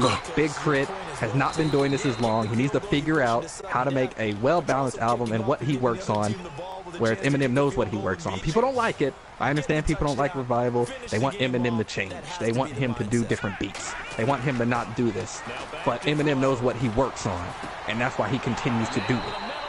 Big Crit needs to figure out what he works on best, and then do it. He does a lot of self-produced beats too, Alex. He's a good producer as well. So. Okay. So we finally have our tie, ladies and gentlemen. We finally get it, and now it's time for the tiebreaker. The one that I'm going to pick as the winner is going to have to be Big Crit, and I think it was Rankin laughing in the back. Alex now probably dropped just now. I think he knew who I was going to pick. But solely comparing both of the albums and all in its entirety, I'm a little more impressed with Big Crit's body of work more than I am with Eminem. And I understand, Eminem, one of the best rappers in the game. But other than that, he put out one of the worst albums I heard. Not the worst, but definitely one of the worst albums of 2017. Something a little more. I expected more from him. So even, y'all don't believe I'm disappointed. I was disappointed. Because I wanted to see, the old rappers take a dub. But unfortunately, he couldn't seal the deal for that one. For Big Crit, again, it was something that he did independently, and he sold a lot more albums than what he was expected to do for doing that. And the whole conversation of what he was talking about in this album I felt like was a little more prevalent for me, because I could understand the things that he was talking about. So that's why I'm kind of rolling with Big Crit. The sleeper knocking off the top dog. First time we get an 8 seed knocking off a first seed. That's impressive. First time. Yeah, it was a little different. I didn't really expect to put him up against Eminem. I actually expected Eminem to move forward. But yeah, I was just blindly putting the list together, and I didn't expect that to happen. Shit happens. Shit happens. Unfortunately. I won't entirely shit on Eminem.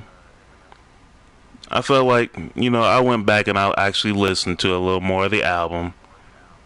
Didn't necessarily change my mind, but I liked a little more songs than what I necessarily did.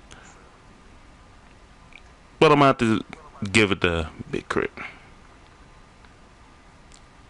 So, Big Crit, you're moving on with that long-ass album title. But it's great though. Now, on to the second matchup. Self-titled album versus self-titled album. Future versus Lil Pump.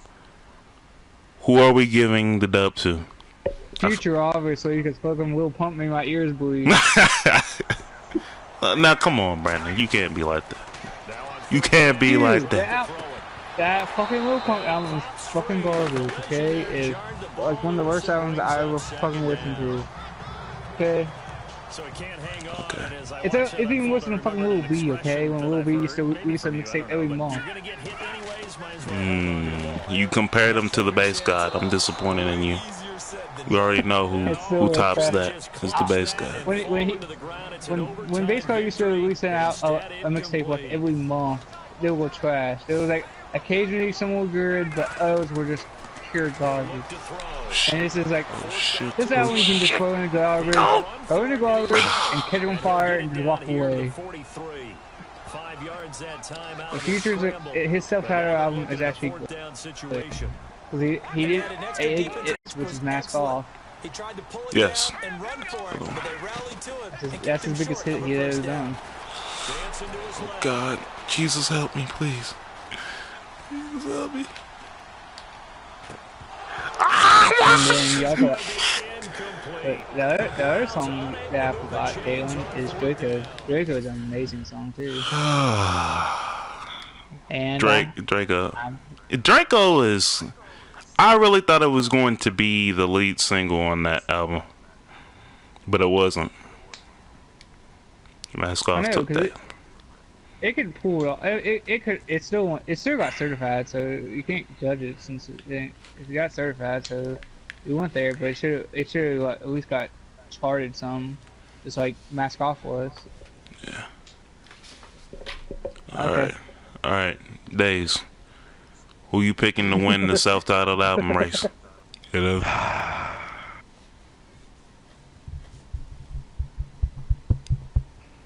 He's thinking. And this is the easiest category in the whole thing. It really was. But what I'm thinking about is this whole bracket should have came down to 2. To 2? The entire thing should have came down to 2. I won't mention it until the end. But it's so simple that even a blind man can see it. It's so simple. But as far as this one goes, I'll give it to that shitty ass Future.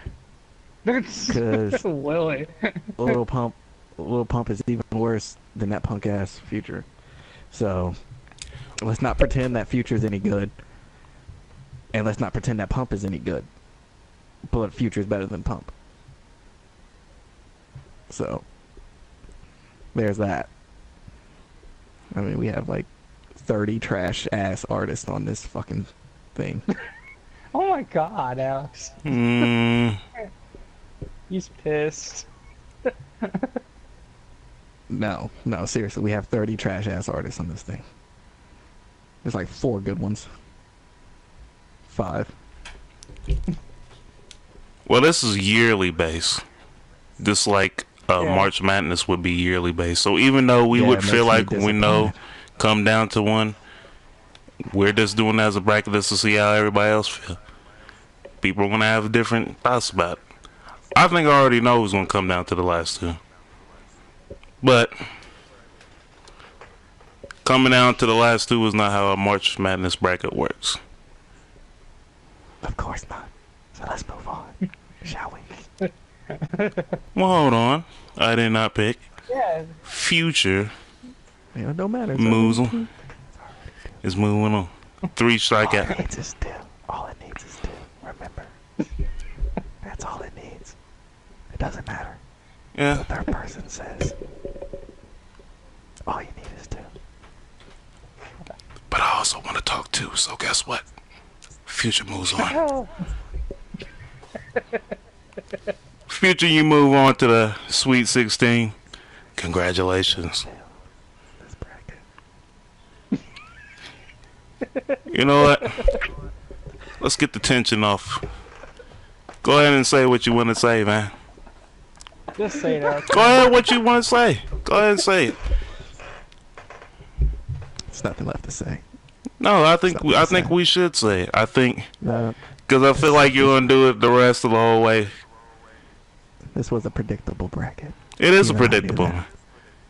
It is predictable. I tried. I couldn't do anything. I've tried.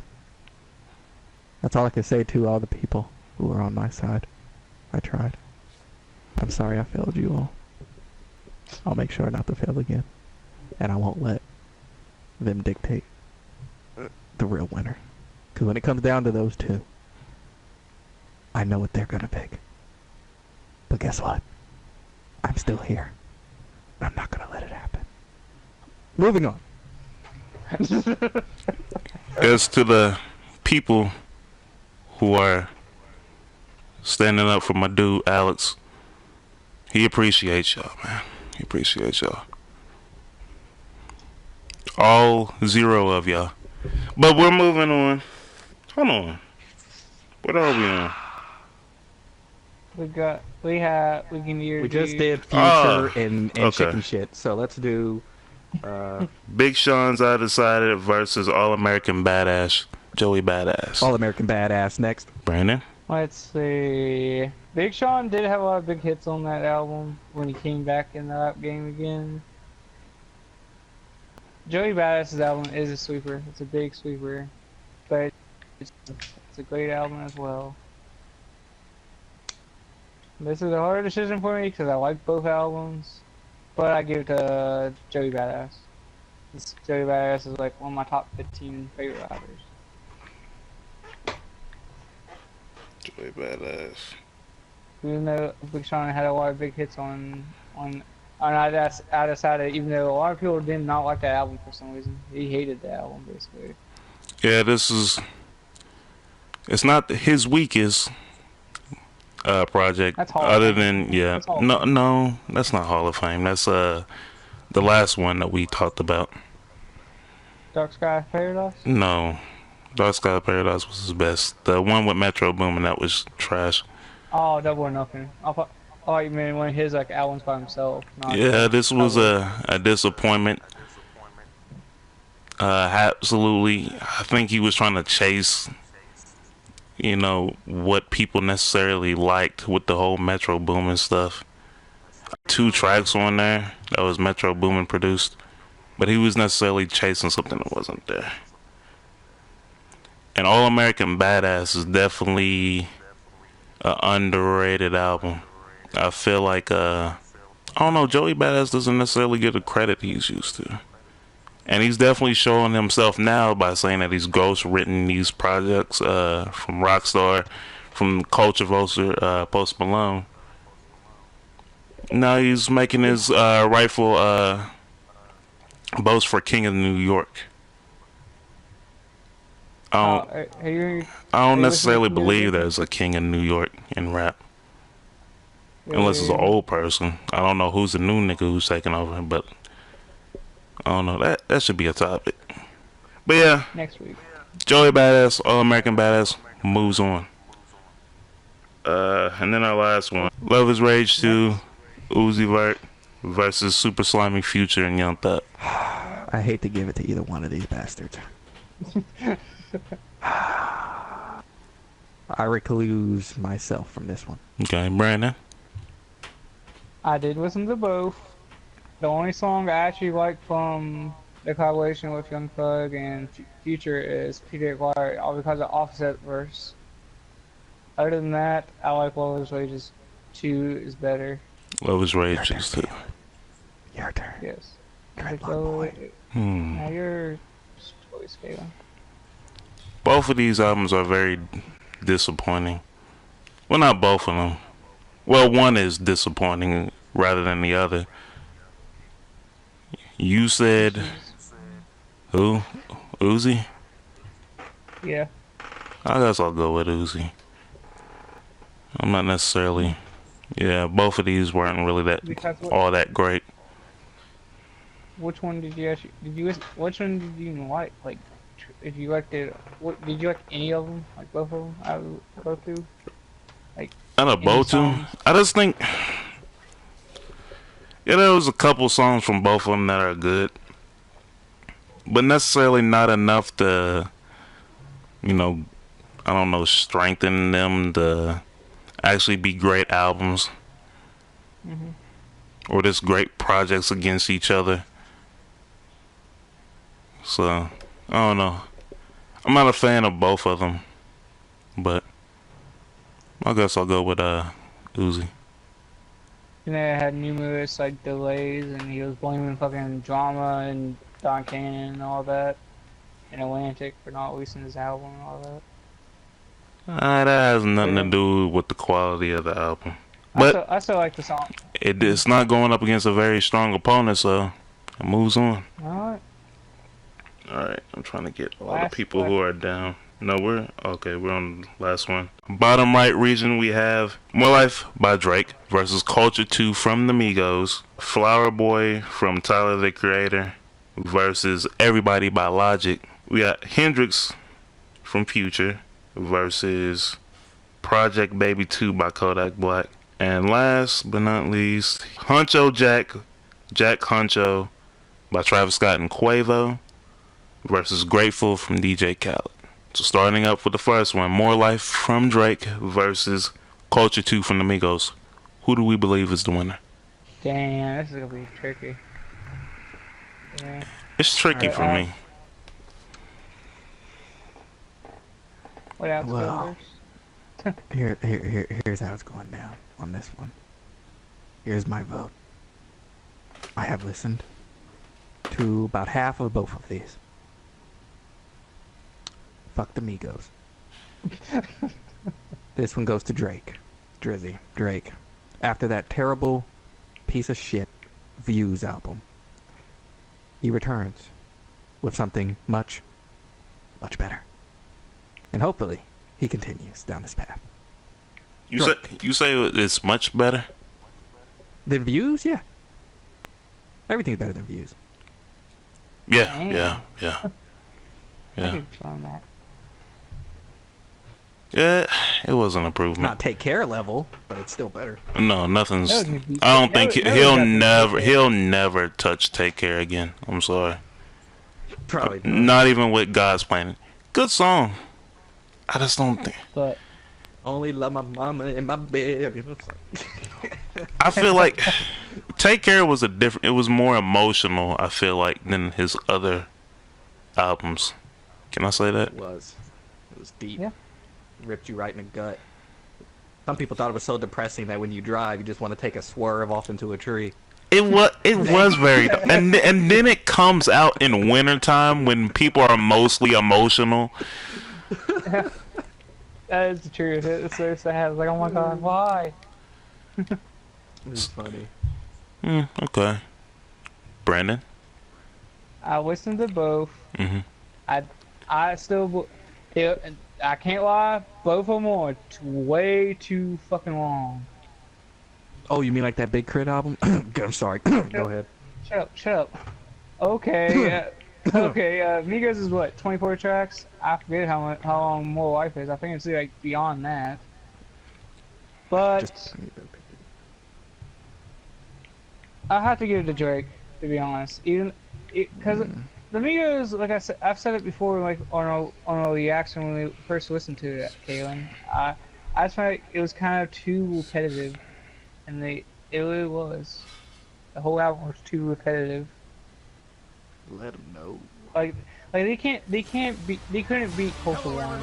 It's just like Drake can't beat Take Care. I don't see. Maybe in time they might be able to, but right now, as it states, I don't see them beating the Culture One. So I had to give it to More Life. Even though you can't call it an album or a mixtape, it is a playlist. But Kaylin, your turn. Yeah, I'm going with More Life. We're talking about. Yeah, there was just too much repetitive shit from Culture 2. Hold on. I'm trying to. The fuck? Alright, never mind. That was my phone. Yeah. Culture 2 is just. It's doing well. But I felt like if we're More Life. I don't know. I think back to More Life and I'm not very. Even though it is better than Views, it's not the Drake that I want. I don't think it's the Drake anyone wants. People want that Take Care and the what's the album after Take Care? Nothing was the same. Yeah, people want that. But yeah, people are really rooting for that Take Care 2 shit. Even though it's not gonna happen. And him and The Weeknd doing a collaborative project. Hopefully. Oh, that's gonna be goddamn dope. Hopefully. But I think they're on bad terms because Bella Hadid. You know some light skinned nigga shit. Fighting over some ladies. Yeah. But yeah, More Life, you move on. Alright. We have Flower Boy versus Everybody from Logic. This was tough for me because I just got done listening. To those were the last 2 albums that I listened to before I even got on Sticks with y'all. But who are we picking? Who y'all think should go on to the next round? I'll let Brandon go first. I picked Fireboy. I'm surprised. Because I thought you was gonna pick your boy Logic with his biracialness. I like Logic and all, but he's just too he tries to act like he's biracial, even though we know he is, but he doesn't have to do that. Hold on. Now the last time. What's that got to do with the album? No. I want to bring up the subject. The last time that I said it, you shitted on me for saying, no, he doesn't. He doesn't do that. Now, all of a sudden, you change your mind and say, yeah, he's talking about too much biracialness. Yes, I am. No, you can't change your fucking mind like that. Shit happens, okay? But, You defended it, man. You defended it vehemently. How your boy wasn't doing that, shit. The other thing that downside on it is how he had that big first week, and then he did that whole massive drop, like almost 90% drop in sales. The only thing saving grace on his album for Logic is the Suicide song. That's it. Other than that, it's a great album, but I still think Fireboy is a lot better.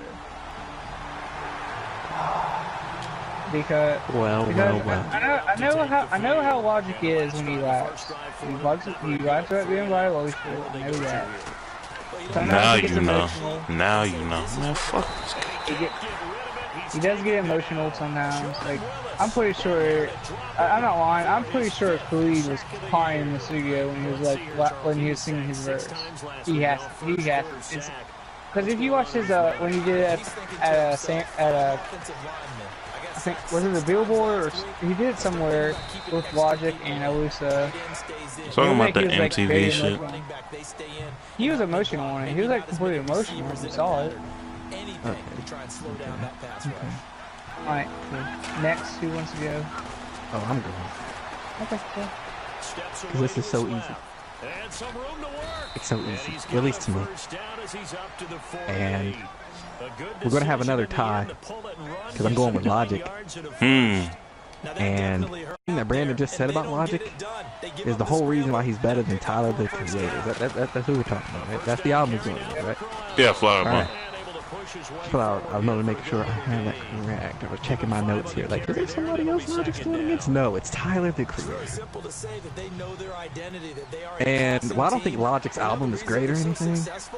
Because, you know, I think there's too many skippable tracks. It's still better than Flower Boy, Flower Girl, Flower Princess, Flower Bitch, whatever you want to call it. Tyler's annoying on his music, his personality, though I'm not going to let that influence what I think about the album. If the album was actually good, I would sit here and say it was good. I give credit where credit's due. Tyler gets no credit from me. Okay, no credit from me. Even if Logic only had one song on this album, and that being 1-800, it destroys Tyler's entire track list. That one damn song destroys his whole track list. And that's all that needs to be said, really, about that. Second tiebreaker, ladies and gentlemen. Yeah, I was steadily listening to both of these because I have absolute... Well, first of all, I don't like Tyler, the Creator, and I don't like Logic at all. It's not my type of music, especially Tyler. But giving it the thorough look at everything and actually listening to it, I think Logic did better on this one. Oh, you finally are smart. Never mind. Nah, I've been smart. I got a brain. But, yeah, I actually do think Logic did better. I think the whole sound of the album was entirely better. The rapping. And yeah, to credit what Alex was saying, yeah, Tyler, Creator is just annoying. But this is, for him, it was also the album that he came out as being gay. At least people think that he's trolling for some reason. The nigga is just basically telling y'all the nigga is gay. Even acts like it. But yeah, it wasn't a bad album from him. But it was definitely something different. But yeah, it's not better than Logic's. I think Logic did a little more, slightly better than what I expected him. Because I was like, I don't know if this album's going to be anything coming in to listen to it. But it was actually good. Still a whole bunch of biracial shit that's going on in that. A lot of biracial plight being explained. I'm going to need somebody to explain to me what is biracial plight. What is the biracial plight? Because I'm dying to know what's the biracial plight. Hit me up on Twitter. Hit me up in the comment section. Because I really want to know. Because he talks about it vehemently. But yeah. Logic, you're moving on. I think that's another sleeper that moved on. It's not super. It's still. If you're the bottom seed, then you're a sleeper on there. If you're anything lower than a 4, you're a sleeper. Okay. Next one, Hendrix from Future versus Project Baby 2 from Kodak Black. Go ahead, Alex. Go ahead and shit on both of these tracks. Yeah, we know you want to, Alex. Listen. I listened. What? Oh wait, yeah, you did. Yeah, you did. Go ahead. 6 tracks of Hendrix. I don't dislike Hendrix from what I heard. I dislike Future as a whole, but as far as Hendrix goes, I didn't dislike what I heard, and I absolutely refuse to listen to Kodak Black. So maybe I'm not being fair, but I'm going with Hendrix.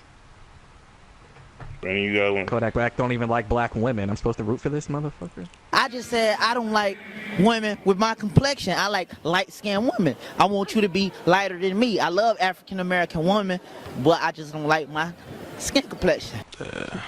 That is true. Hey, Black Twitter loves you for that. I guess. I don't know. Black Twitter is really rooting for him in a way too. Switch side shit. But yeah, Brandon, what do you wanna pick? What the fuck? I had to get the Hendrix too, all because how he did how he did Future, then a week later he did Hendrix, and it still was a great album because Selfish was a great song. I mean, you also had that song with Chris Brown, but you also have Kodak. The only song good on that album, or mixtape, what you want to call it, was War and Peace with X. And that's actually a great song. Other than that, Hendrix wins both ways. Hold on. I'm just basically trying to count down exactly who's going. 1, 2, 3, 4. Yeah, Hendrix wins. This overall, it was a different Future. He was actually stepping into an R&B role for this one. They dub it Hurt Future. Yeah, this was superstar Future. I think he was trying to get on with the pop, like a pop R&B type album on this one. Like a nigga don't dance, but he makes moves. Especially that Weekend song and that Rihanna song. I'm sure coming out strong. That's Alex was bumming out like crazy. Lord save you, Lord save you. Men running through the city in the same shoes. Fresh Air is another good song. I don't know if you listen to that. Fresh Air is a good song. Oh, I did. There was another one. It seemed like it was emotional, but then Future was on that braggadocious shit again. But it was an overall good album compared to Kodak Black. Yeah, we're going with Hendrix 3-0. We got Huncho Jack Huncho versus again. Damn, I'm telling y'all, man, I'm running off this 5 hours sleep, so I'm fucked up. You better pop a Red Bull and get. Nigga, like Even after talking to y'all last night, I had 0 sleep before I went to work. 0. Whose fault is that? I don't. You should have laid down and closed your eyeballs. Listen, I did that. Then I was thinking about stuff. I was thinking about books. I was thinking about a whole bunch of shit that I don't even think about. You don't even read. I don't even read. I don't read. I don't know how to read, nigga. You Floyd Mayweather. I'm Floyd Mayweather in this bitch right now. I literally have somebody sitting beside me on my bed right now telling me who's winning. But anyway, it's by Travis Scott and Quavo versus Grateful by DJ Khaled. I feel like I already know who's going to win this one, too. Hold on, I have to double check the track listing on Grateful. Yeah, you know like 2 songs on that thing. Deadpool had a lot of big hits too. It did. We had the Beyonce and Jay song, Shining, which is a good song. You have his biggest hit on the One, which is his biggest hit to date. It is. Thanks to Jay. Like 4 or 5 of these damn things actually.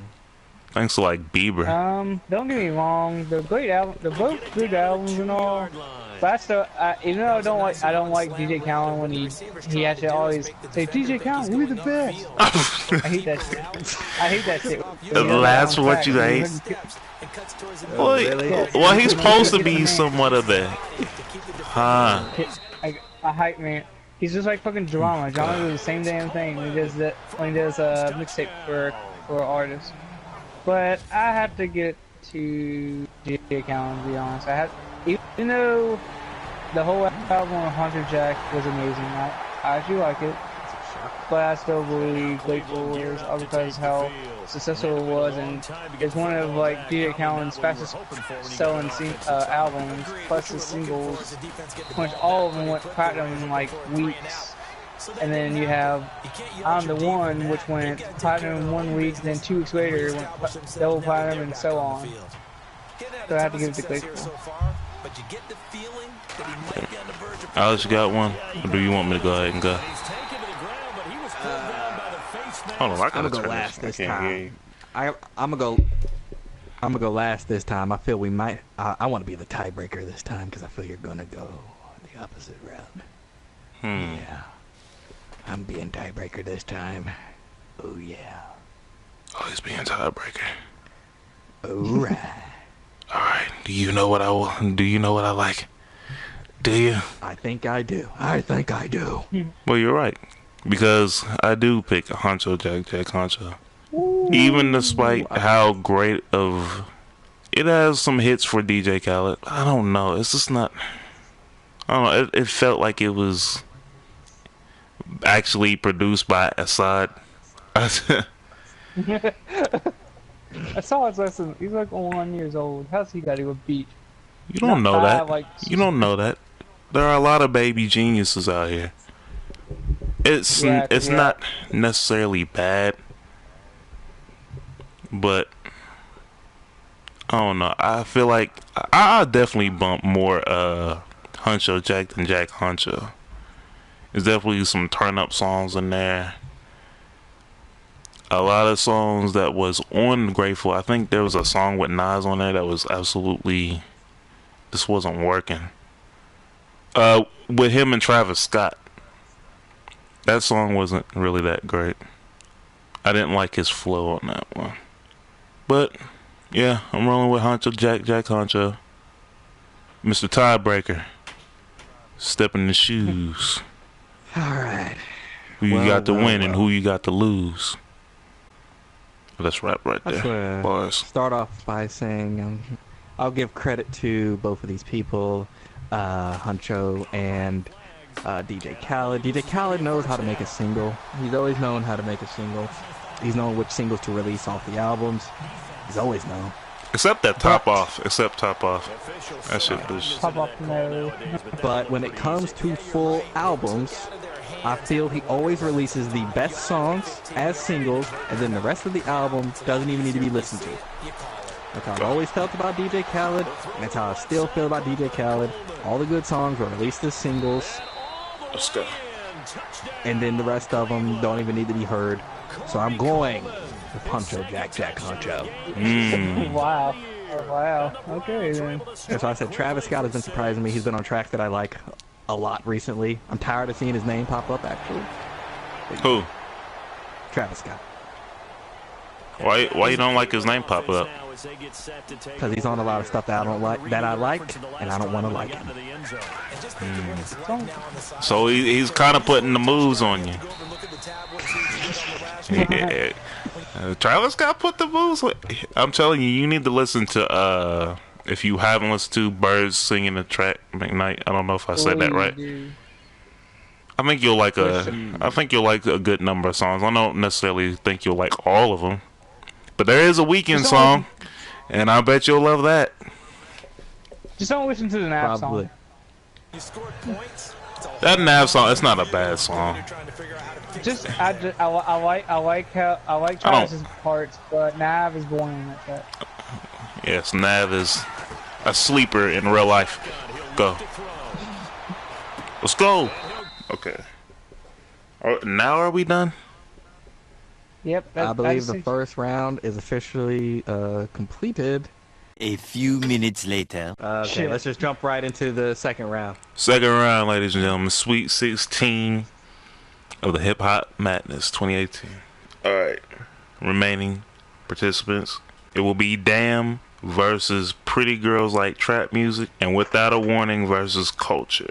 I guess we're going to start with Damn and Pretty Girls Like Trap Music. Who is moving on to the next round? And Brandon, we're starting with you, then me, because we're going to give Alex the tiebreaker role. We're going to let him step in the boots for more. This will be a tie.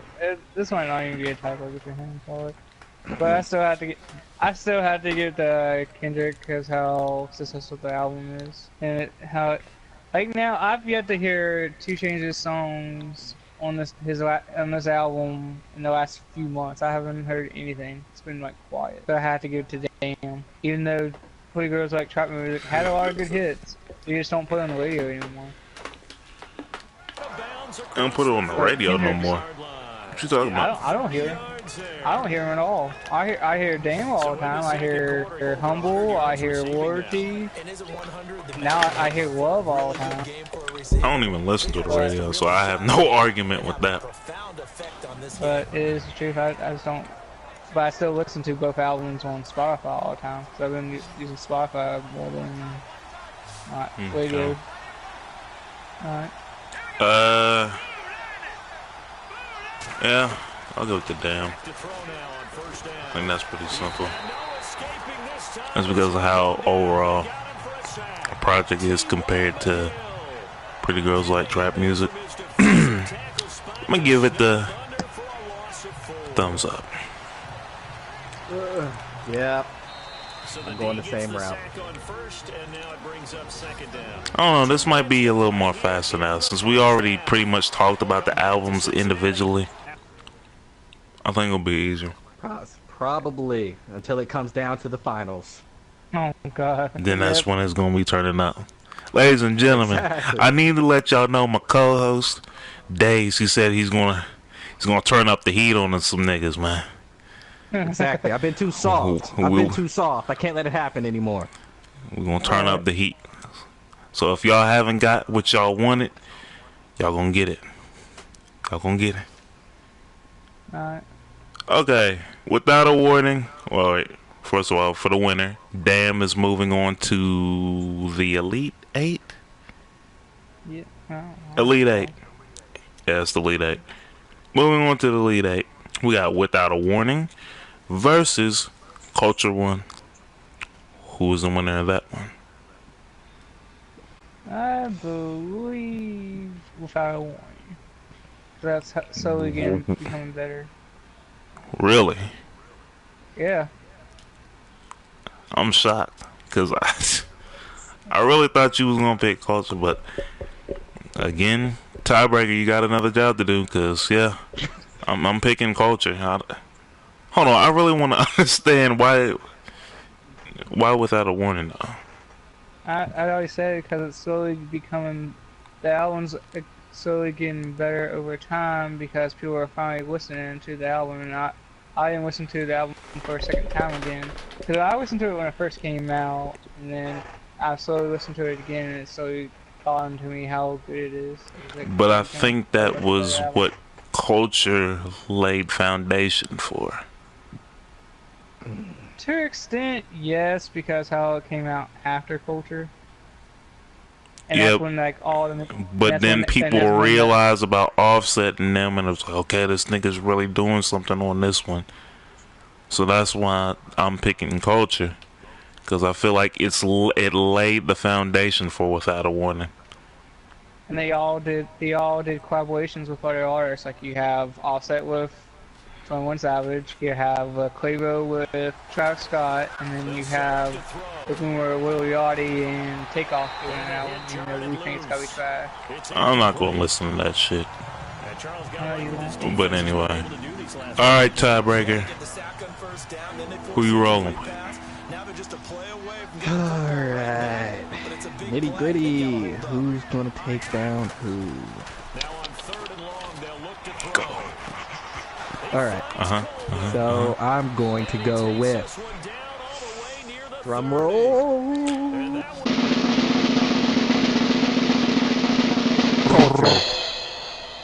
Culture. Going with culture because Without a Warning, it's just not special. Yeah, culture has more bumpable tracks. Yes. How could you pick something against Raindrop Drop Top? Brandon. Piece of shit. Explain yourself. I think my favorite Amigo is because I like Quavo and Offset. My favorite is Offset, but Takeoff is the better one of them. They're all ugly and trash. Shit. There you go. Damn. There you go. There he goes. There he goes.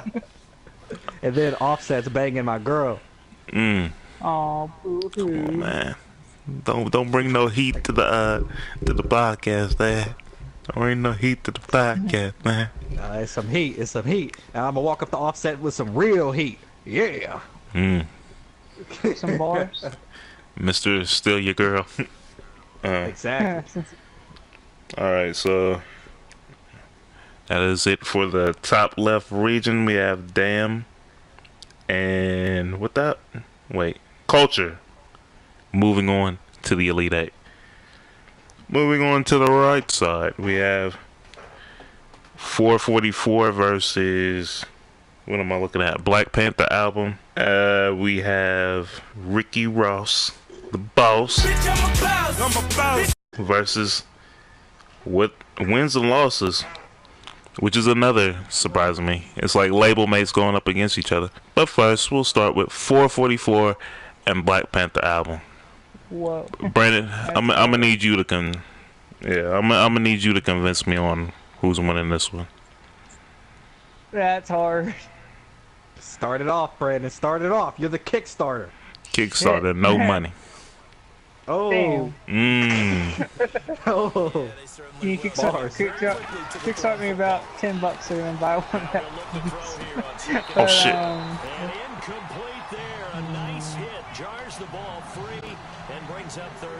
I'm sorry, but I have to give it to Juicy.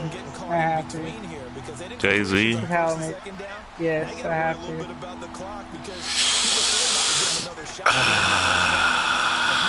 This is hard for me. Yeah, I told you it's hard as hell because they're amazing albums. They're both like solid albums. I'm gonna have to think about this one. Oh, it's that difficult? I didn't expect it to be that difficult for you guys. Oh, okay. This is difficult. I didn't expect it to be difficult for Brandon. But it was. Shit, I don't. What you going with? What? I'm just getting it all in my mind. Think about all those tracks that you like and dislike and all that. It's damn, man. Yeah. If we're going off of what tracks that I necessarily dislike compared to what I do like, then I'm gonna have to go with 444 on that one. because I don't necessarily see a song that on there that I listen to that I necessarily didn't like. Now on Black Panther album, I don't like Ops with Vince Staples on it. That's probably the only song I didn't necessarily like. But do I wanna? I don't know if I want to pick 444. Oh, if you ain't convicted, don't pick it. Oh shit. Shit, I don't. I'm gonna need some Jeopardy music being played on there.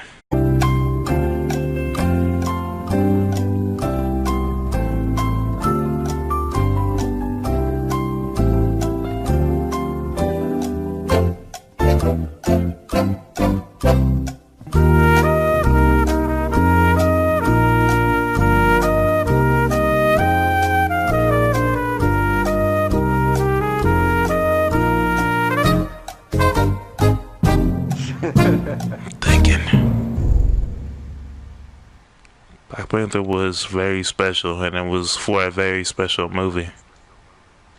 What does your gut tell you? What's your heart tell you? I'm leaning a little more forward to Black Panther. Shit. Is that your pick? Is that your final answer? I'm going with Black Panther. So, tiebreaker, I believe. Ah, god damn it. Okay. This one. It's complicated because even with me not really caring for about 3 or 4 tracks on Black Panther album, it still has those 2 big 3 actually, because I really like Big Shot too. Those 3 big songs that I could bump all day. All day. All right.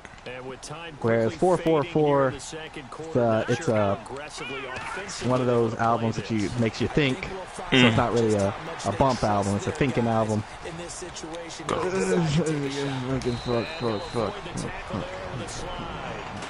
And now we won't see a play on first down. We're going to get a timeout instead as they stop it with 19 seconds to go in half number 1.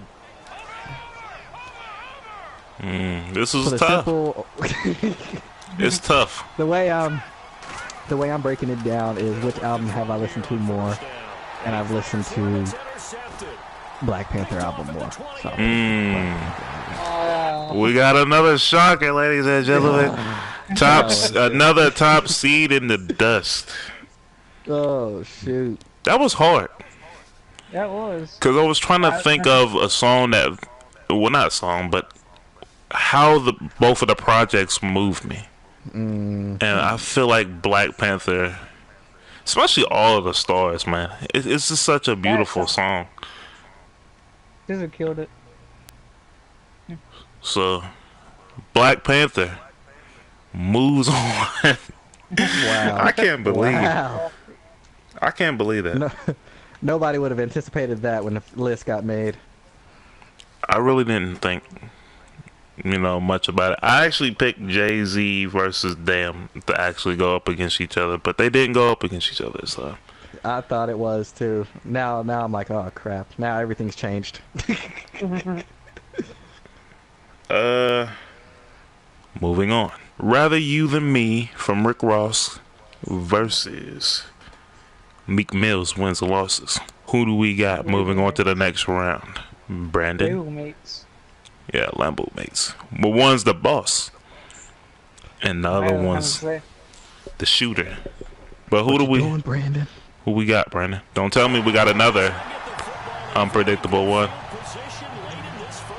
Wins and losses. Wow. Wow. Hold up. Hold up. I gotta pause the I gotta pause the game. I gotta pause the game for this. Please explain wins or losses compared to Rather You Than Me. I give it to him all because how personal the album is to himself. How he doesn't care. He doesn't really care anymore that Meek's taking L's. He's taking L's. I'm like, who cares? This album is great. Oh man. Oh man. I still Oh believe man. You know that what? Hold up. No, don't hold up. Keep going. I still believe he deserves this. Meek for the W, please. And please Meek. Okay, listen. All right. So you know what? I'm not even gonna be the tiebreaker on this one because I want to go immediately after that. Okay. Do you This think? was easily Rick Ross. Like, hold up. Rather You Than Me is another example of Rick Ross at his finest, okay? It's Teflon Don, God forgives, I don't level, okay? And when you up there with his best, Meek Mill can't compare. Wins, losses, nothing. There's not a mixtape that Meek Mill can do. There's a reason why Rick Ross is the boss, okay? And another thing, as I was saying earlier, comparing Eminem and Big Crit and how Big Crit doesn't have enough years on him to take down someone like Eminem, it's the same thing. Meek Mill doesn't have enough years on him to take down Rick Ross in any level of music, albums, singles, sales, nothing. He is not on that level. So you bastard, you. How dare you? You making my eyes twitch right now. Okay, then explain this to me. How did fucking Meek Mill clash that Piff when June Chasers 2 came out then? Explain that, Dat Piff? Dat Piff? We don't care about no mixtapes over here. Care about Dream no Chasers mixtapes? 2. Man. It clashed the site. Dream Chasers 2 ain't shit on God Forgives. I don't, now is it? Now No, is it, boy? no, it's not. No, it's not. I'm sorry. I love Dream Chasers, but no, it can't touch God Forgives, I don't. But I'm gonna be honest, man. I don't want to be the tiebreaker. You have to. I had to go after Brandon said that. I had to just burn him real quick. I really don't want to. Because I feel like you both pitched to me who I should be picking. Because I'm literally conflicted with this as well. Because I felt like both of them were so strong in what they were giving to the audience. It's at his finest versus a boy. That's all you need to think about. But I feel like this boy, this definitely grown up in this one. I don't know, man. God damn it. He took an L to Drake. Come on now. But hold on, I don't want anything that before these albums actually conflict with this one. Y'all don't understand how hard this is.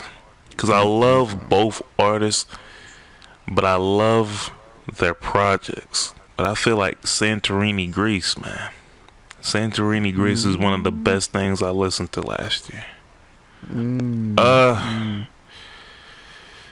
Man, I don't know if I'm gonna regret this or not, but I'm picking Rose.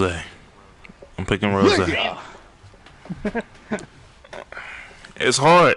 This is. I didn't really expect it to be this hard, but when you actually listen to both of the projects like multiple times, and you think back, like, damn, which one is actually better?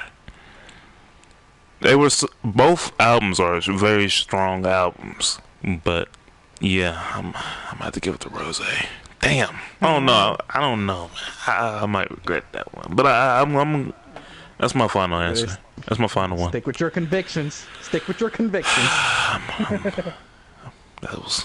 I'm picking that one. Yeah. Damn. Write it down. I want it on paper right now. Okay, so we got Black Panther album versus Rick Ross's album. Man. Rather You Than Me. I'm just starstruck about these two in this region being the toughest one to think about. But back to the left side, bottom left, we got Big Crit versus Love Is Rage 2, and we got Badass with All American Badass versus Future self-titled album. So, Big Crit, Lil Uzi Vert. Who wins? Brandon. I picked Big Crit on this. I'm picking Big Crit too. Big titties. Big titties. Big titty Crit. Alright. So he moves on. Now we got Joey versus Fuge. Super Fuge. Who comes out the winner? Damn, that's hard for me. Go ahead. I still believe Joey should win this. Because even though Future had a lot of hits on his album, on the self-titled album, I still believe Joey deserves this. I think I already know what Alex was going to go with. But I'm gonna pick against you. I'm going with Future self-titled album. But I feel like Alex I already know what the winner is, so let me go ahead and just put the picture on the. Okay. I can't even play my game no more. I'm so into this. So all y'all who just looking at pause screen, deal with it. It's grown folks talking. Grown folks. So we got Mask Off Draco versus I don't remember what Joey Badass's single was. Devastation. Okay, that. Okay. That song is amazing. I love that song. I'm gonna make sure I pick the representative actual music here. Wait, where are we at? Joey versus self-titled. Yeah, we're at like the bottom left side. Left. Okay, Yeah. I was making sure. All American Badass. Whoa, that was quick. Well, mate, I knew that was. I thought he was gonna shock me and pick Future. I know, Oh, me shit. too. I Pick Joey. considered it, but it's an album of Futures that's just Future being Future versus Joey actually trying. Okay. Joey Joey's independent. He knows where he's going. I won't give you no argument there. I just felt like with some incredible singles, well, single being Mask Off from Future, it just kind of gave me the point on that direction. But Joey, you're moving on against Big Crit. Okay. That's gonna conflict Brandon. That's gonna conflict Yeah. Brandon. Yeah, that's kind of conflicting me, but I think I know who I want to pick on that one. But anyway, we'll move on to the last side, the bottom right side. We have More Life versus Huncho Jack Huncho, and we have Hendrix versus everybody from Logic. So, More Life versus Huncho Jack Huncho. Who comes out on top? Brandon. Brandon. I had. Brandon. I had to give it to more. Brandon. There, yeah, so Go. I give it to more life. Okay. Anything you want to explain on that? Nothing really. I just believe that it's more feature packed, to be honest, compared to the Travis Scott and. But this is a so-called playlist. I don't know what necessarily that means, but okay. I know. I wish you can explain that more to people. Say what, but it still got certified 4 times platinum somehow. So it's not no fucking playlist. It's damn near a compilation album. I was But gonna say it's a compilation. It's all a compilation album. That's all it is. Like he was featured on it, but he had like so many artists featured on it to have their own sound to it, basically. But pretty much have like them on the album, but it has Drake as a feature, basically, on like every other song or something like that. Drake was not a feature. Drake was not a feature on this one. But I know that. yeah, I'm rolling with More Life on this one. I am also going More Life. Wow. More life, more everything. Free smoke, free smoke. Hey, free smoke. Even when Drake's not at his best, at least he can still talk about something. Hunter Jack doesn't talk about nothing. Yeah, don't talk about nothing. It really don't. Yeah. Okay. More Life with the easy sweep. And now we got Future's Hendrix versus Logic's Everybody. Who comes out on top? Brandon. Everybody by Logic. What? Oh, Brandon with the shocker. Oh. All right. Not the one who was voting up against the biracial plight. Oh, Brandon with the shocker. Okay. Okay. Are you done? Because I'll pick. Yeah, I'm going with Hendrix.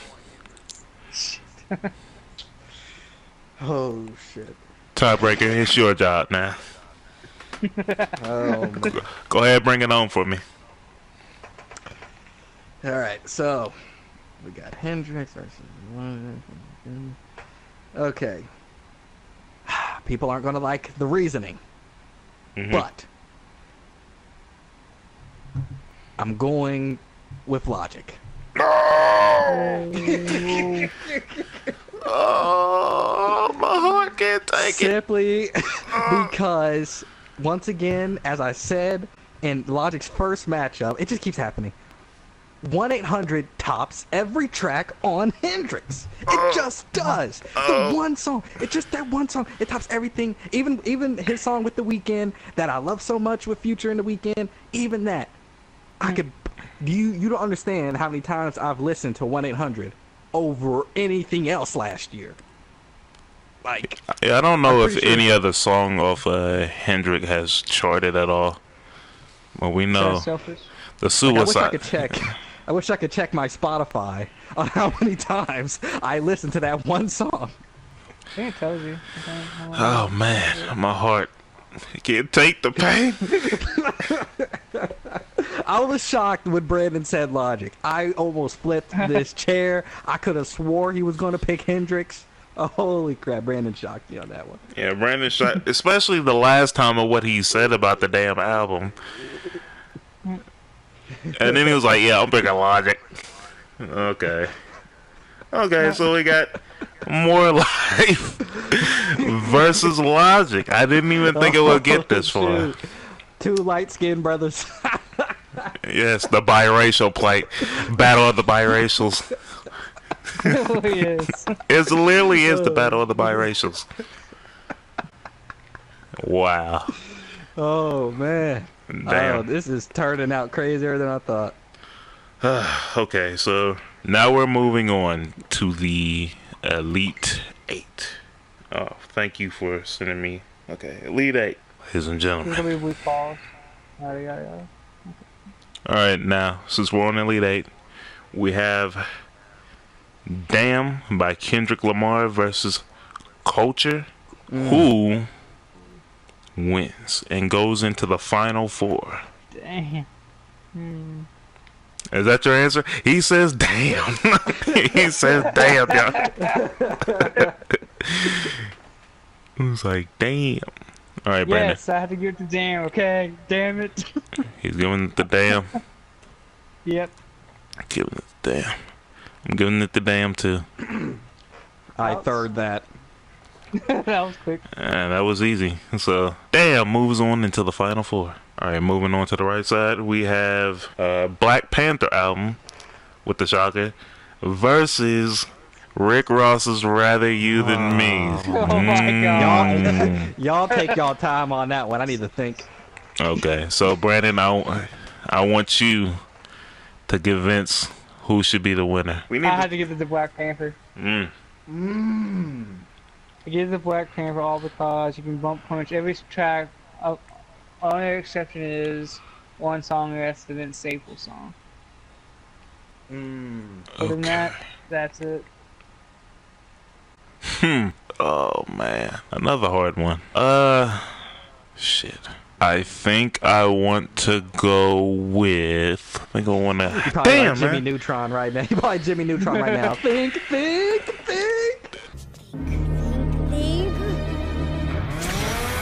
Yeah, this is literally like an algebraic problem. Like I have to solve some type of problem here.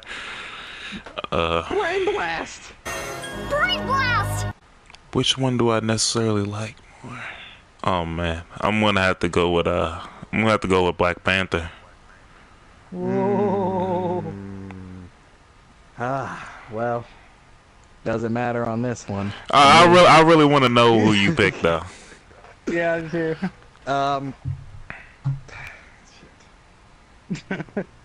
I was also going Black Panthers, but I know y'all think all the stars was the best song. To me, Pray for Me was the best song, and I love that song. So I was going Black Panther. And also, like, when I listen to King's Dead, and you know, like, at the end of the song where it does, like, that, it made that sound, the same sound that was in, like, the fight scene in, like, the little South Korean bar. Oh, yeah. Man, I got chills when I heard that. Oh, yeah, that's awesome. The good thing about the movie is, luckily we didn't have to hear Future's that little part in his verse. I'm glad we didn't have to hear that shit. Another thing, the movie is really pushing in for Black Panther, the album. So that's why I'm like, Black Panther, Black Panther. Alright, so Black Panther with a 3-0. Moves on into the final four. Alright, now heading to the bottom left. I'm gonna go to Tears. We have Crit. We have Badass. Ooh, Brandon, this is gonna be tough for you. Who moves on, Brandon? Oh my god. I'll let you guys go. No. Don't put that pressure on me. Matter of fact, do you want me to go? Go. We'll let Brandon be the tiebreaker. Put all the pressure on Brandon. I'm gonna pick Joey on this one. Wow. Wow. Pick Joey on this one. Okay. You want to give a reason why for the people? It was just such a strong album for me. Like he impressed me a little more. But you was ready to sacrifice it for Hendrix. I mean, not Hendrix, Culture. Wait, what was going against it? It was. Yeah, it was Future. It was. Oh, Future. But it wasn't going up against Future. It was going up against Lil Uzi, which was pretty much easy for that one. But it almost went up against Future's self-titled album. And if Future was the go on, I would have picked Future. So. But yeah, I'm picking Joey on this one. Okay, well, Brandon, you got yourself a tiebreaker because I'm going Big Crit on this one. Shit. Fuck you guys. I'm so glad that the pressure is on you. To me, I gave Big Crit props when he went up against Eminem. Did I think he was better than Revival? No. But I gave him props for having a good album. He did a good job. The slower songs, I think he needs to still work on those. But like I said, 1999 was awesome. I'm going to start bumping that more. I'm going to listen to that more. Okay, Brandon. You have a choice to make. It all comes down to you, Brandon. It's time to pick your big boy panties on, alright?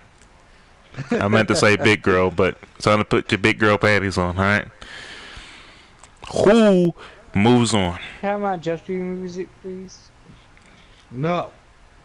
I don't even know what you asked. Would you want drum roll or something? No, He wanted Jeopardy. Oh, he went to Jeopardy. Let's see. I don't know. Depends on how long you're gonna take to answer it. That's what I'm wondering. Like, how long you gonna think about it, eh? You need all night?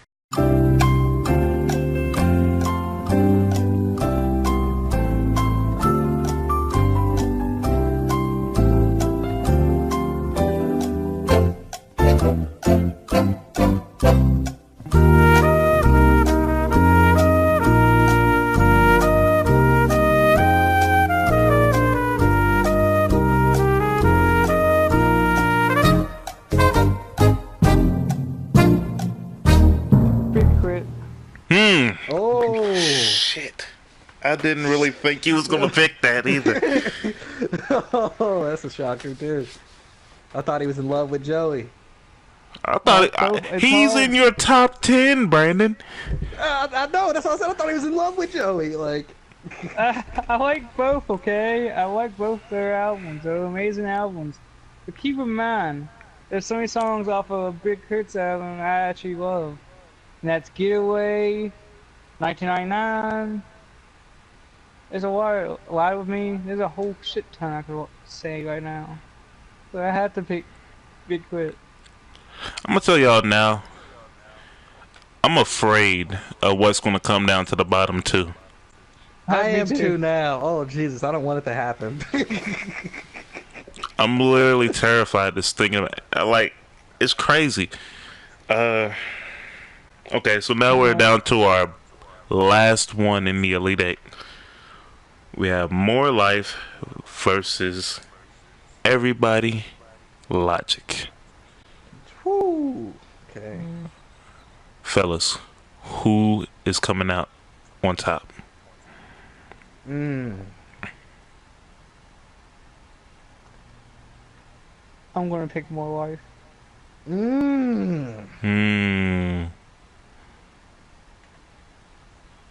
Alex, do you want me to go? No, you're gonna be tiebreaker on this one.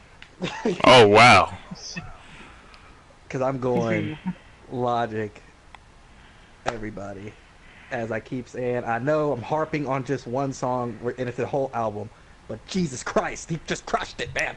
God dang it. Who does Suicide and makes you listen to it over and over and a suicidal song, and yet you want to listen to it over and over and over? Yeah, it delays the suicide that might happen.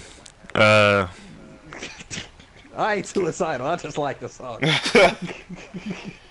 Okay. Well, I already know who I'm gonna pick. But I'm sorry, man.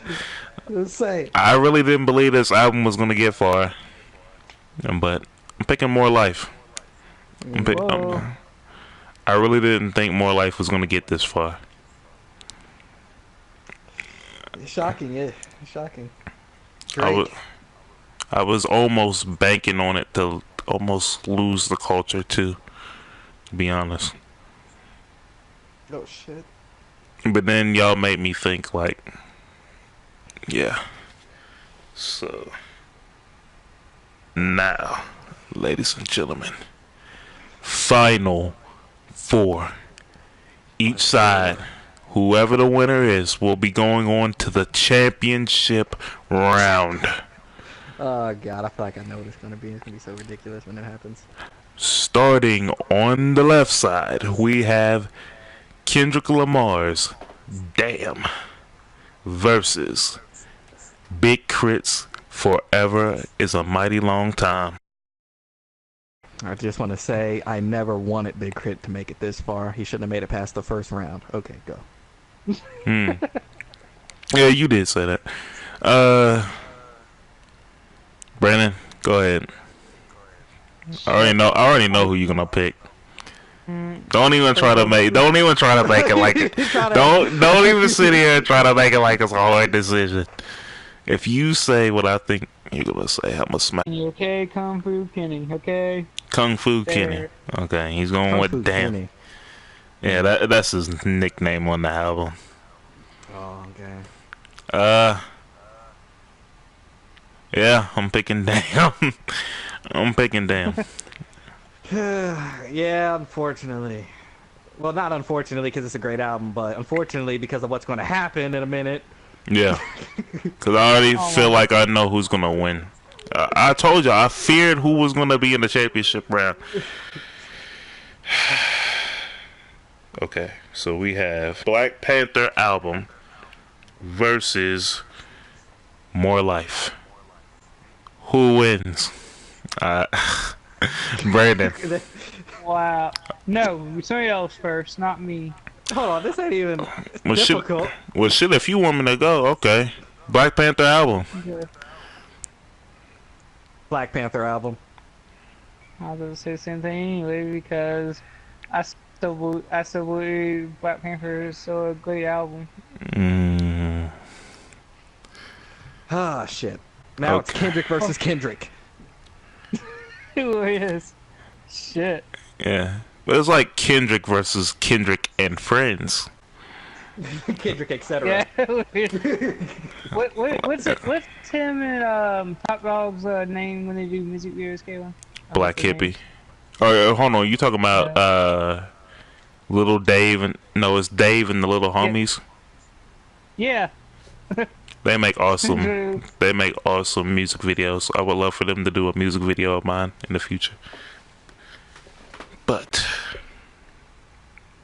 ladies and gentlemen, it is down to the final two. Damn by Kendrick Lamar versus the Black Panther album featuring Kendrick Lamar and other various artists. Who wants to go first? Fellas, who is the winner? Brandon. Well, go ahead, Alex, if you want to go. Okay. Yep, I'm gonna take it first this time, shockingly, because I'm gonna make the case that people are gonna be like, whoa. All right, let's do it. The winner to me, and probably will be the winner once I hit you with these facts in this argument. Hit me with the facts. Hit me with the arguments. Black Panther album is the winner. Because I feel Kendrick Lamar put every foot forward on producing this album, getting all the right pieces than he did on his own album. All of the stars could have been on his album, but he didn't put the pieces together to make a song like that for his album. He did it for Black Panther. Pray for Me, same damn thing. Big Shot, same damn thing. He's the producer of that album, so he had a lot more work to do than just on his own album. That's true. Producer, he's just an EP. He's just an EP. He still put the people in the studio, and he still put them on the songs, though. He had his hand in it a lot. Exactly. He put the pieces together. He made the phone calls saying, yo, I want this. Or you got this? You can let me get a beat. Let me hear a beat. Hey, you want to sing on it? Da-da-da-da-da. I feel he put his best foot forward for Black Panther, more so than he did his own album. Damn's a great album, but is it his best? That's a question for the people out there. That's a huge question. Because for me, Kendrick Lamar has put out some good projects in his career. It's kind of hard to figure out which one is the best. Because there's a shit ton of like his albums. Even his mixtapes are still great too. Well, I'm just going to go ahead and say that his best work as far as knowing what pieces fit in a puzzle was for the Black Panther album. Despite that, I could skip about 4 of the tracks.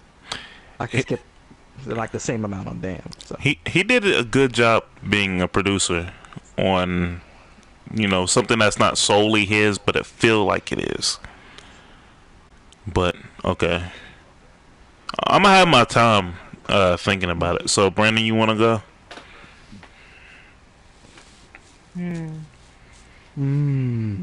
What will he say? What will he say? I give it to Damn. Oh, I knew that. Now Kayla's gonna be the tiebreaker. Thinking about it. Kaylin, would you like a drum roll? Would I like a drum roll? I'm gonna 3 days. I'm gonna think about it for a moment, because never in 3 days. Never in my imagination would I think that these two albums would necessarily go up against each other. And both of these albums have been very received well by, fans and critics of all sort. But,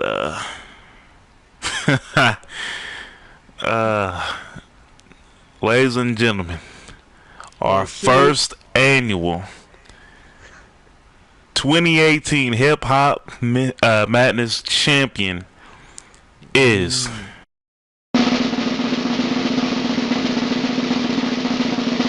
Kendrick Lamar's Damn. What the fuck did you just say? I'm sorry. I don't want no apologies from you, man. You're ridiculous, alright? You're ridiculous. This has come through as the buzzer beater. Buzzer beater? No, With 1 second left on the clock. I didn't want to be the one to choose the last one. I hereby veto that shit. How about that? Veto? You can't veto that. So you gonna do a Rick Pitino move? You just gonna do us like Louisville? You gonna give the championship away? I know there's no champion. Exactly. I am vetoing that decision because Damn does not deserve to win. Okay, it was a good album, but it was not Kendrick's best effort. It was not. He put more effort into the Black Panther album, which isn't even his own album. It's goddamn Disney's if you want to get technical with it. No. Hold on. It was under Top Dog. No. Technically it is under him. Alex makes one hell of a... This is going to be reviewed by the refs. The shot is going to be reviewed by the refs.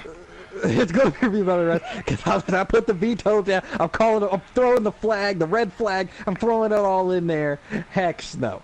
Hold on. Let me pull up the mother-loving track list of Damn. I'm gonna tell you all the skippable tracks. Brandon, I'm gonna need you to help make an argument for Damn while he makes his argument for Black Panther. Damn. All right, let's pull it up, shall we? All right, track list. Shit, past it. Track listing. Okay, so what's skippable? Let's see. Y'all may not agree with these, but these are skippable to me. I don't care for Pride. What? Pride. I don't. Pride. Which one was? How does that go? Brandon. That's how forgettable it is because I don't even remember. Wait, is that one with U2 on it? No, it's not featuring nobody. Oh well, I would have to like play like a little snippet in my head to figure that out. Let's see. Lust is meh. Lust. It is. Lust is meh. Fear skippable. I liked Fear. God skippable. I like God. What? I love God. Actually, and actually Duckworth. The last three to me, 12, 13, and 14 are skippable. But Duckworth was pretty interesting storytelling. Yes, because it talks about Top Dog trying to kill somebody, basically. Oh, and Element. Which, I don't care for Element. ironically, was his father, which is crazy. Element. Yeah, I don't care for Element. What? You get in my element, Kaylin? I guess you start. He does it for Compton. Get out. Of course, I have no problem with DNA. You better not. You can play it because you say no. I don't have too much of a problem with yeah. Feel. I like Feel. Loyalty. Of course, I like Loyalty. Humble. Of course, I like Humble. Like I said, Lust was meh. Love. I like that. Triple X featuring U2. That's alright. It has a beat switch up. That's what makes it so good. It has a beat switch up. But yeah, 12 through 14, I don't even need to listen to that shit. What the hell? You gonna sit there and tell me that All the Stars and Pray For Me doesn't destroy every single track on here? Well, Pray For Me is not necessarily one of my favorite tracks on it. It's a good song. It's just not necessarily my favorite one. And then how dare you forget about Big Shot? Big Shot was good. Emotional. Bitch, you emotional. Why she emotional? You gonna sit there and tell me? And then you talk about SZA's beautiful voice and All the Stars, and he doesn't have a single song. Voice. He doesn't have a single song on Damn that can top that. Now does he? Nope. No, he don't. Yep. Oh, what song tops All the Stars, Brandon? That's called Love. Whoa. Love. No. Whoa. That's a bad song to put it up against. You better quit, Skip.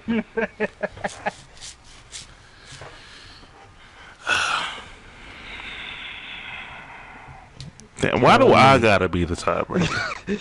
I don't know. You see, there ain't no tiebreaker. I told you what the winner was. I didn't say maybe the winner. I said the winner is the Black Panther out. That's what I said. Okay, Skip. Nah, he's a combination of Shannon and Skip right now.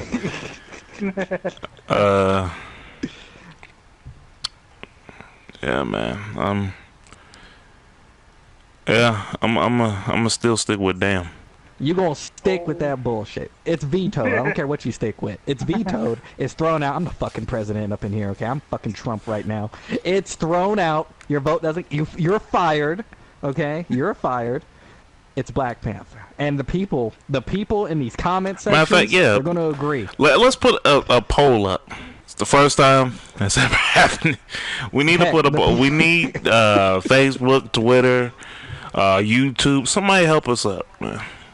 We want the fans to decide. I don't even want either one to win. The fans should decide who gets the championship round. The people should decide. The people. If the people decide, this list is gonna look entirely different. Yeah, sure. Yeah. It'll look entirely different. Yeah, it does look a little different. Maybe next year we do that. Have the fans decide who wins or. If we get enough subscribers, people who follow the show, we get that. I don't know. Alex vetoes the damn thing. He's basically stripping the banners away from Kendrick Lamar while giving it to him at the same time. Yeah, pretty much. That's what it sounds like. Listen. I was shocked. Well, no, I wasn't shocked. I felt Kendrick would probably make it all the way as far as damn goes. I didn't expect Black Panther to make it all the way until I started. Which one did we was stuck on? We was stuck on 444 and Black Panther. Yeah, that one. Something was telling me to go with 444, but I've listened to Black Panther more. Maybe it's because it's newer, whatever. But 444 to me, like I said, great album, but I didn't really need to listen to the whole album more than twice. Of course, I listened to Story of OJ more than twice, but as far as the whole album, I didn't need to listen to it more than twice. Well, this has been a crazy one. This has been 3 to 4 hours of figuring things out. Ladies and gentlemen, Damn was picked out of the 2 of the 3, but Alex says hell no. But the winner is Kendrick Lamar. I mean, he's still the winner. I don't care what they say. He's still the crap what they say. Nah. This whole 3-vote system is stupid. This 3-vote system is ridiculous. It was ridiculous from the beginning. We need a 4th and a 5th, probably. A fourth would make it hard. Well, 5th, yeah. Yeah, it would. You need someone to tip the scales. This whole 3-member bullshit when you and Brandon 2 have people. Like the worst taste in music, okay? This ain't even right. Anybody, we need to start sending out, or we're actually receiving applications, y'all. Who wants to be a part of the Unfiltered gang? Yeah, and I would like to get a female in here as well. Get some diversity in this bitch. Yes. Yes. But I don't know. I don't think I could say what I usually say. Like, you're sexist shit. Like, you put me at a disadvantage. Matter of fact, I'm a savage. I'm still say what I want to say. If we end up arguing on the podcast, you know what? It's just gonna be that. It's just gonna be that. That'd be the best episode ever. But y'all better have my back. Bros over hoes. Well, ladies and gentlemen, I don't know. It's conflicted. I don't even know how I'm going to end off this show. They think they have the winner because they have the majority vote, but they don't understand that in the case of adversity, I fight even harder. Majority vote my ass. Okay? I don't give a shit. What? I don't care about no majority vote. You can vote all you want. You vote majority vote? You think majority vote matters? Didn't the majority not vote for Trump? Ain't he still president though? Ain't he still president though? Hold on, but he won the popular vote. Listen, He won the electoral no. college. I'm talking about Hillary won the electoral. Yeah, Hillary won the popular. So technically, she won the majority of people. Listen. But ain't Trump still president though? Listen. Take that up with Russia, okay? And you take that up with the Trump administration. I don't know. I'm just giving you examples on how majority vote don't matter anymore. Because it's a rigged system. This is not rigged. Just like this one. This was a rigged system from How's the beginning. it rigged? From the very first round when Eminem lost to Big fucking Kurt. This was a rigged system. I don't know what to tell you. I don't know what to tell you, but damn didn't win. That's what I know what to tell you. That's all I know what to tell you. There you go, ladies and gentlemen. 2018 Madness winner, Damn by Kendrick Lamar. Didn't win. It's a fake. This is fake. This whole fucking thing is fake. We shall see y'all next year when we're arguing about the same damn things. Whatever comes out next year, it doesn't look like shit as much come out next year. Well, this year. Next week, well, we got something else planned. I'm not gonna mention it until next week, but we got something going down. That's similar to this. We can't hit them up with a hand. I wanted it to be a surprise. Okay. Surprise. We'll hit them up with a surprise.